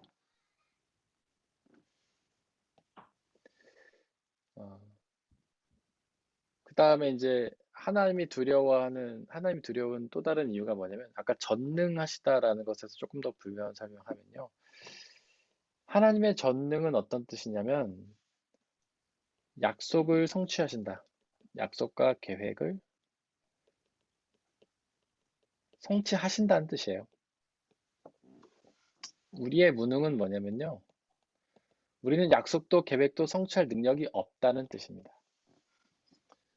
우리는 계획도 많이 세우고 약속도 많이 하죠. 근데 계획을 실현할 수 있는 계획도 있고 실현 못하는 계획도 많죠.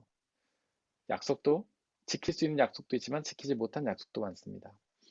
물론 우리의 게으르고 그래서 그렇기도 하지만 우리가 아무리 노력하고 성실히 해도 하지 못하는 것들도 있다는 거예요.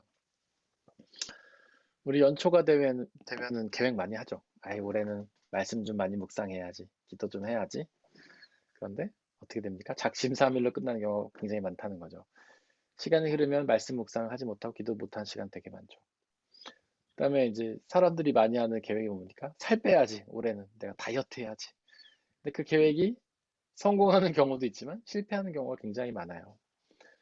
근데 다이어트 해보신 분은 뭐 아시겠지만 이게 순간 무너지는 건 순간입니다. 뭐 며칠 잘 했어요. 음식도 줄이고. 근데 한 번 먹어서 이게 터지면 그냥 포기하게 되는 거거든요. 다이어트라는 게. 근데 그게 본능적인 거예요. 잘 안 됩니다. 이게 잘 되면 누가 다이어트 뭐 이렇게 한다고 난리치겠습니까? 다 성공하니까 못하겠죠. 약속도 마찬가지예요. 우리는 약속하지만 지키지 못하는 경우가 굉장히 많아요. 저는 저희 아이들과 약속을 잘 하지 않습니다. 왜냐하면 지키지 못하는 경우가 너무 많거든요. 뭐 예를 들면은 야, 오후에 우리 가족들 산책 나갈까? 딱 했는데 갑자기 일이 빡 생기는 거예요. 그럼 저는 약속을 못 지키는 아빠가 돼버리잖아요. 그런 경우가 굉장히 많았습니다. 근데 그게 제가 뭐 의지가 있었어. 내가 지킬 생각도 없이 약속을 해가지고 그런 게 아니에요. 지키려고 하고 약해도 뭐 안 된다는 거예요. 그게 인간의 무능함이라는 겁니다. 우리는 약속도 계획도 성취하지 못하기 때문이라는 거죠. 아마 여러분들 인생에 계획 많이 세우셨을 거예요. 근데 지금 그 계획 중에 못한 게 되게 많죠? 한 거보다 못한 게 더 많잖아요. 우린 그렇다는 거죠. 그러나 하나님은 그분의 약속과 계획을 성취하십니다. 그것도 완전히 100% 성취하십니다. 그래서 그분을 전능하다고 표현하는 거예요. 성경에 기록된 모든 약속은 반드시 성취가 될 것입니다. 아브라함을 통해서 우리에게 주신 약속. 그게 성경 전체를 관통한다고 바르트는 말해요. 뭡니까? 우리가 하나님을 섬기면 그 하나님이 우리의 하나님이 되어주시고 우리는 그분의 자녀가 된다. 그게 성경을 전체를 관통하는 하나님의 약속이에요. 우리는 그거를 계약이라고도 하죠. 언약이라고도 합니다. 그 약속 때문에 하나님은 당신 아들 예수 그리스도를 보내서 우리 대신 죽게 하신 거예요. 우리 자녀 삼으시기 위해서. 그리고 그 약속을 지키시기 위해 하나님은 수많은 사도들을 보내서 우리에게 복음을 전하시는 거예요. 그리고 하나님 그 약속을 지키시기 위해 우리에게 날마다 은혜를 베푸시고 말씀을 주시고 우리를 이끌어 가시는 겁니다. 그 약속은 성취가 될 것입니다. 우리는 그 하나님을 믿고 그 전능함을 믿고 의지하며 나가야 됩니다. 혹시 거룩한 두려움에 대해서 뭐 질문이나 나누고 싶은 게 있으실까요? 제가 또 한 가지 말씀을 드리고 두려움이 있고 공포가 있습니다. 이 두 개는 다른 겁니다. 여기서 말한 두려움은 이제 거룩한 두려움이죠. 하나님을 두려워하면 이 공포는 이제 세상을 향한 공포예요.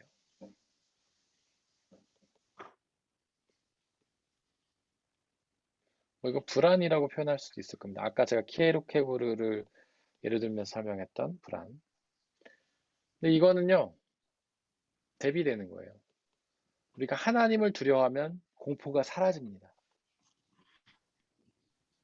하나님의 우리의 부활의 생명을 주시고 전능하신 분이시고 창조주 하나님이시고 우리에게 영원한 생명을 주신다는 것을 기억하고 하나님을 두려워하면 세상을 향한 공포와 불안감이 사라져 버리는 거예요. 만약에 우리에게 세상을 향한 공포나 불안감이 생기면 그때 하나님을 기억해야 됩니다. 하나님을 두려워해야 돼요. 그러면 이게 사라지게 된다는 거예요. 만약에 공포나 불안감이 들면 우리는 하나님을 잊어버리고 있는 겁니다. 그럴 수 있어요. 그게 나쁘다는 뜻은 아니에요. 우리 하나님을 항상 기억할 수 없어요. 우리는 죄인이기 때문에.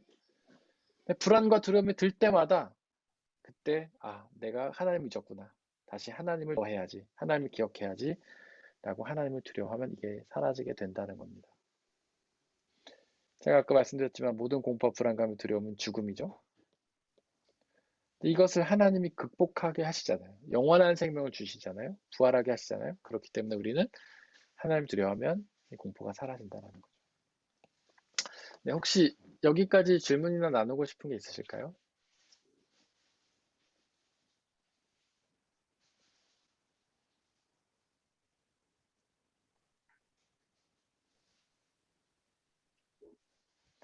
문 집사님 뭐라고 말씀하셨는데 또 마이크가 안 들렸습니다. 꺼져 있나 봐요. 없습니다. 네. 알겠습니다. 네. 없다는 말도 집사님 말씀하시니까 이렇게 감동적으로 들리죠? 없습니다. 뭔가 이렇게 심금을 울리는 말처럼 들리네요. 감사합니다. 자, 이제는 그러면 하나님의 존재 방식을 나누려고 합니다. 영이신 하나님. 요한복음 4장 24절 함께 읽겠습니다. 시작. 하나님은 영이시다. 그러므로 하나님께 예배를 드리는 사람은 영과 진리로 예배를 드려야 한다. 요한복음 4장 24절 말씀. 아멘. 하나님은 영이시다라고 지금 성경이 말하고 있습니다. 아까 제가 몸을 설명했죠. 몸은 소마인데 이거는 좀 여러분들이 머릿속에 기억을 하시는 게 좋아요. 암송. 육체 혹은 육신. 사르크스. 그 다음에 영, 혼. 영은 푸뉴마, 혼은 푸시케.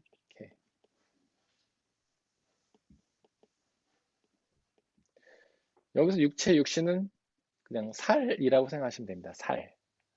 이게 독일어로 뭐로 번역하면요. 플라이시예요. 고기죠, 고기. 우리 마트 가면 고기 살 때 슈바이네 플라이시, 린트 플라이시, 생셴 플라이시 하잖아요. 살, 고기. 그러니까 우리의 몸은 이 고기로 되어 있는 거죠. 우리의 육체, 육신은 정말 고기, 이 고기 덩어리, 플라이시를 의미하는 겁니다. 영은 이제 독일어로 하면은 가이스트고, 그다음에 영어로 하면 스피릿이에요. 스피릿. 뭐 정신이라고도 번역을 하죠. 혼은 젤레일 겁니다. 젤레. 영어로는 뭐더라? 제가 기억이 잘 갑자기 안 나네요. 하여튼 이렇게 구분합니다. 그래서 육신은 고기고, 영은요 마음과 생각, 그다음에 혼은 의지와 결단입니다. 마음과 생각과, 그러니까 영혼은 구분되기도 하고 그냥 합쳐서 영혼이라고 부릅니다. 왜냐하면 영혼이 구분이 되지만 구분이 안 되는 경우도 있기 때문에 그래요. 마음과 생각은, 마음이라 하면 감정을 뜻하는 겁니다. 감정과 생각이 활동하는 곳이 영이에요. 영 그러면 뭔가 되게 신비롭고 이렇게 비현실적으로 생각하죠. 우리는 뭔가 귀신 같은 걸 떠올리고. 근데 영은 그냥 우리의 마음과 생각이라고 생각하시면 돼요. 여러분들의 머릿속에 생각이 들어오잖아요. 그 생각이 들어오는 공간, 그게 영이에요. 그 다음에 모든 생각들이 다 영이에요. 그 다음에 감정들, 희노애락, 기쁨, 슬픔 이런 것도 다 영이에요. 여기서 영의 가장 핵심은 뭐냐면요, 우리가 하는 게 아니라 들어오는 거라는 거예요. 외부로부터 들어오는 거예요. 영에서 활동하는 거는 성령과 악령이 있습니다. 악령은 다른 말로 하면은 사탄, 악마, 귀신, 다 같은 거예요. 악령. 그래서 영은 우리가 생각하는 게 아니라 외부로부터 들어오는 건데, 성령이 생각을 집어넣어 주시기도 하고 악령이 생각을 집어넣어 주시기도 하는 거예요. 감정도 마찬가지입니다. 성령이 감정을 집어넣어 주시기도 하고 악령이 감정을 집어넣기도 해요. 여러분들이 머릿속에 들고 있는 모든 생각들은 다 외부로부터 들어온 거예요. 믿음의 생각, 경건한 생각, 의로운 생각, 선한 생각, 이런 거는 성령이 집어넣어 주시는 거고, 죄된 생각, 악한 생각, 불안한, 두려움, 공포, 그러니까 거룩한 두려움 말고 공포, 이런 건 다 악령이 주는 거예요. 여러분들 옛날에 무슨 이렇게 드라마나 영화 보면 사람이 뭔가 생각할 때 천사 입장으로 해서 이야기도 하고 악마가 나타나서 하기도 하잖아요. 예를 들면 그런 거죠. 주일이 돼서 교회를 가야 됩니다. 근데 마음에 성령께서는 주일이야, 교회 가야지, 이제 깨끗이 준비하고 교회 가야지, 이렇게 해요. 근데 악한 영은 무슨 소리야, 까기는 오늘같이 좋은 날 놀러 가야지, 재밌는 게 얼마나 많은데 막 한다는 거죠. 이게 이제 영이라는 거예요. 그 다음에 의지와 결단은요, 거기서 내가 결정을 내리는 게 혼이라는 겁니다. 성령의 생각과 악한 영의 생각이 우리 속에 막 들어오는데 그 중에 내가 결정을 내리고 따르고 순종하는 것이 의지와 결단이에요. 그게 바로 혼이 하는 역할이에요. 성령이 교회 가야지, 악한 영이 무슨 소리야, 놀러 가야지 할 때, 그래 나는 교회 갈 거야 라고 의지와 결단을 내리는 게 바로 혼이라는 거죠. 푸시키. 그래서 이거를 이제 이창규 목사님은 엔터키다라고 설명하기도 하시더라고요. 한마음교회 이창규 목사님은. 아주 좋은 비유라고 생각합니다. 여러분들 컴퓨터 쳐서 알지만 뭔가 명령어나 이런 걸 그냥 컴퓨터에 쳐놨다고 그게 실행되는 게 아니잖아요. 사실 쳐놓은 거는 별 의미가 없어요. 안 쳐놓은 거랑 별로 상관이 없습니다. 그걸 엔터를 칠 때 실행이 되는 거죠. 그럴 때 의지와 결단이 이제 들어가게 되는 겁니다. 여러분들이 누구에게 카톡을 막 썼어요. 근데 엔터를 치지 않으면, 전송 버튼 누르지 않으면 전송이 안 된 겁니다. 그들에게 전달이 되지 않은 거예요. 전송 버튼을 누를 때 그에게 전달이 되는 거죠. 그게 바로 혼이 하는 역할입니다. 여러분들 영의 어떤 생각이 든 거는 아무것도 아니에요. 그냥 생각이 들어온 거예요. 영의 성령의 생각이 들어왔다고 우리가 성령의 사람이 아닙니다. 우리가 혼으로 결단을 내릴 때 우리는 성령의 사람이 되는 거예요. 예를 들면 성령이 오늘 교회 가야지 하고 생각했어요. 생각만으로는 아무것도 아니에요. 근데 우리가 정말 교회로 간다고 결단하고 교회를 갔을 때 그게 하나님 기뻐하시는 일이 된다라는 겁니다. 이게 굉장히 중요합니다. 반대로 여러분들의 머릿속에 악한 생각이 들어왔어요. 하나님을 불신하는 생각, 죄된 생각, 그리고 뭐 이웃을 싫어하고 미워하는 생각, 그리고 나쁜 뭐 간음이나 거짓말이나 이런 걸 할 생각이 들어왔어요. 그거 자체로는 죄가 아니에요. 아무런 의미도 없어요. 근데 그것을 우리의 생각으로 결단을 내렸을 때, 그래, 저렇게 해야지 라고 결단을 내렸을 때 죄가 되는 겁니다. 여러분들 예수님이 그런 말씀 하시잖아요. 마음으로 간음한 사람은 이미 간음한 것이다. 근데 그 말씀의 뜻은요, 그냥 생각만 들어왔다고 죄가 아닙니다. 그거는 의지로 결단했다는 뜻이 있는 거예요. 예를 들어서 어떤 이성을 보고 아 예쁘다 이런 생각 들었어요. 그건 죄가 아니에요. 근데 내가 저 이성을 나쁜 짓을 해봐야지라고 결단하고 계획을 세우기 시작했어요. 그때부터가 간음이라는 겁니다. 예수님 말씀하시는 건 바로 그거예요. 마음속으로 품는다라는 뜻, 여기서 품는다는 건 계획하다는 뜻이거든요. 그러니까 여러분들 많은 사람들이 마음속에 생각이 들었다고 죄책감을 가져요. 아 누구를 미워하는 생각이 들어서 내가 어떻게 이런 생각을 할 수 있지? 난 죄인이야 이렇게 생각하는데 생각은 죄가 아니에요. 그건 사탄이 집어넣는 거기 때문에. 근데 제가 그 사람을 진짜 미워해야겠다. 저 사람 해코지 해야지. 저 사람 나쁜 소문을 내야지. 뭐 그 일을 방해해야지라고 생각하고 결단하면 그때부터 죄가 되는 거예요. 절대로 여러분들 생각이 들었다고 죄책감을 가지지 마세요. 그래서 루터가 그런 말을 했죠. 새가 하늘에 날아다니는 것은 막을 수 없지만 머리에 앉는 것은 막을 수 있다.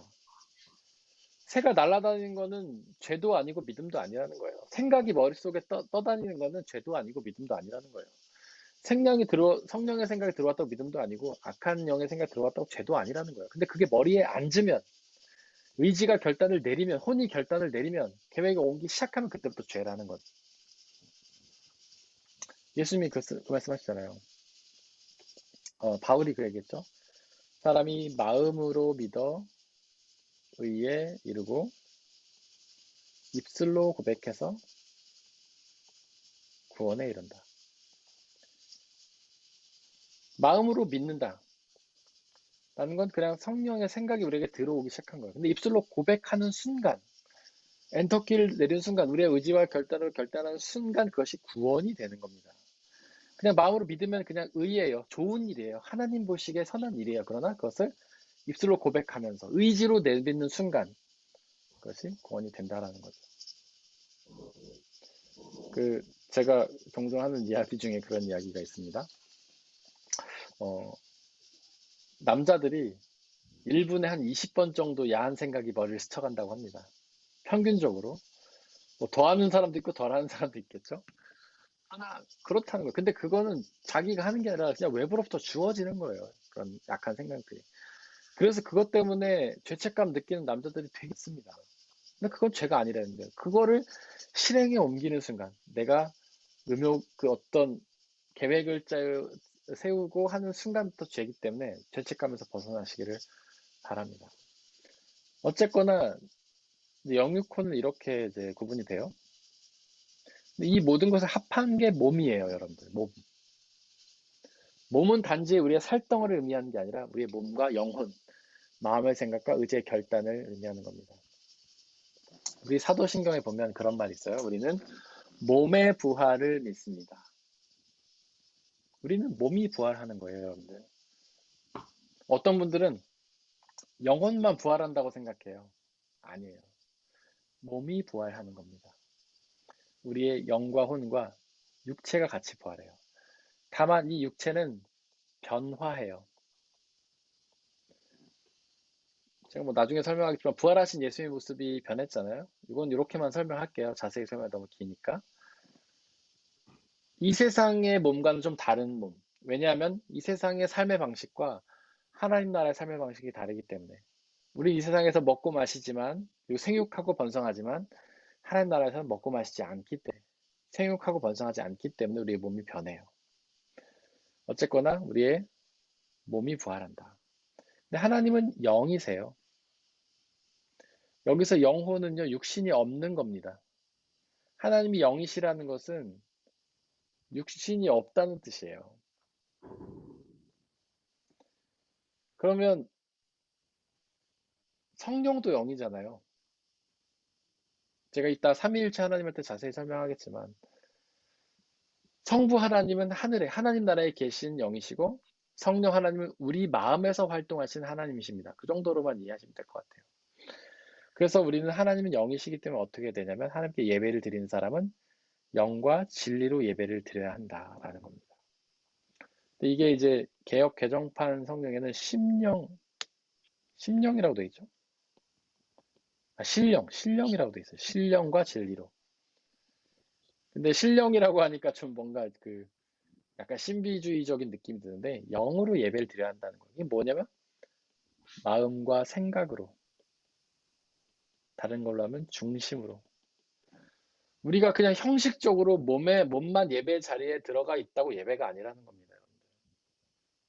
예배당 안에 앉아만 있으면 예배가 아니라는 거예요. 한국은 주일 성수 얘기하면서 꼭 교회 간다고 얘기하잖아요. 육신이 그 안에 가야지 예배라고 생각하죠. 근데 예배는요, 영으로 드리는 거예요. 우리 마음과 생각으로 드리는 거예요. 우리의 중심에 하나님을 가득 채우는 거예요. 마음과 생각이 하나님을 채우는 겁니다. 성령 하나님을. 마음과 생각이 하나님을 채우려면 어떡합니까? 계속 하나님 생각과 마음을 가지는 거죠.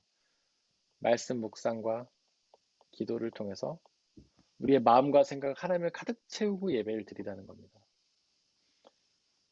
여기서 진리는요, 말씀을 의미하기도 하고 예수님을 의미합니다. 내가 곧 길이요 진리요 생명인 예수님 말씀하셨죠? 그러니까 진리는 예수님이기도 하고 말씀이기도 해요. 말씀은 진리이기 때문에 그 영과 진리로 예배를 드린다는 건 우리의 마음과 중심을 진리로 가득 채운다는 거죠. 하나님의 말씀으로 가득 채우는 거예요. 깊은 말씀 묵상과 기도를 통해서 우리의 마음과 생각을 하나님 가득 채우고 그리고 예수님으로 가득 채운 채 예배를 드려야 되는 거예요. 그래서 예배는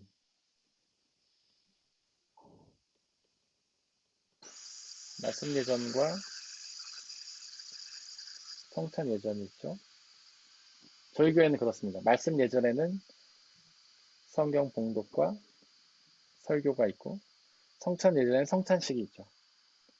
이 말씀을 통해서 말씀의 진리를 나누는 거죠. 성찬을 나누면서 예수 그리스도를 채우는 거예요. 그리고 결국 이 말씀도 다 예수 그리스도에 대한 말씀이기 때문에 예수 그리스도를 채우는 거죠. 바로 이것이 신령과 진정으로 영과 진리로 드리는 예배입니다. 다른 게 아니에요. 오직 예수 그리스도의 말씀으로 가득 찬 예배를 드리고 그래서 우리 예수 그리스도를 우리의 마음과 생각을 가득 찬 예배를 드리는 것이 영과 진리로 드리는 예배가 되는 것입니다. 혹시 여기까지 질문이나 나누고 싶은 게 있으실까요? 오늘 여기까지 하려고 하는데요.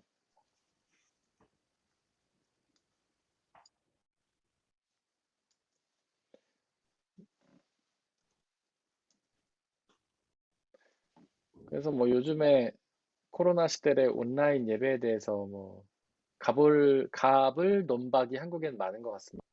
온라인 예배는 예배도 아니다. 뭐 이렇게 얘기하는 사람도 있고 현장에서만 드려야지 예배다 이런 얘기하는 사람도 있어요. 근데 일단은 온라인 예배도 예배는 맞습니다.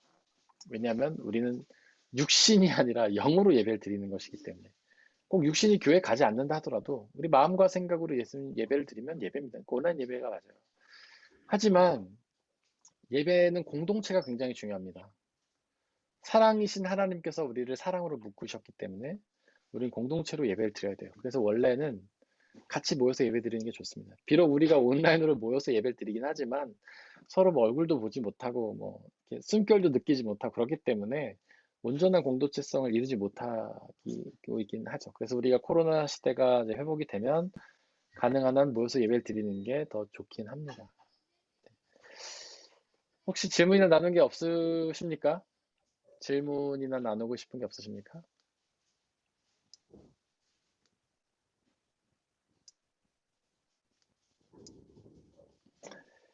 네. 그렇다면 제가 기도하고 마치겠습니다. 영이신 하나님, 우리가 언제나 하나님을 기억하면서 영과 진리로 예배하게 하여 주시옵소서.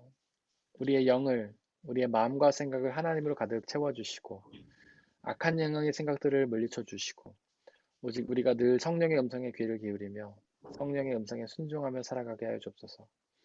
우리는 이 험한 세상 속에서 주님의 진리를 알지 못해서 방황하고 답답하고 또 실수를 할 때도 많이 있지만 성령 하나님께서 우리에게 진리를 알려주시고 우리가 오직 진리의 뜻에 따라 순종하며 살아가게 해 주옵소서. 우리 지체들, 우리 귀한 영혼들 하나님 세상에서 하나님 말씀대로 살아갈 때에 하나님 힘 주시고 능력 주셔서 그 모든 어려움과 고난 속을 승고 하나님의 기쁨이 되며 주님의 기쁨을 받아 누리는 복된 삶으로 역사해 주옵소서. 감사합니다. 우리 주 예수 그리스도의 이름으로 기도드렸습니다.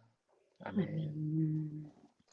감사합니다. 수고하셨습니다. 수고하셨습니다. 감사했습니다. 좋은 주일 되세요. 다음 주에 다음 주에 또 뵙겠습니다. 봬요. 다음 주에 뵙겠습니다.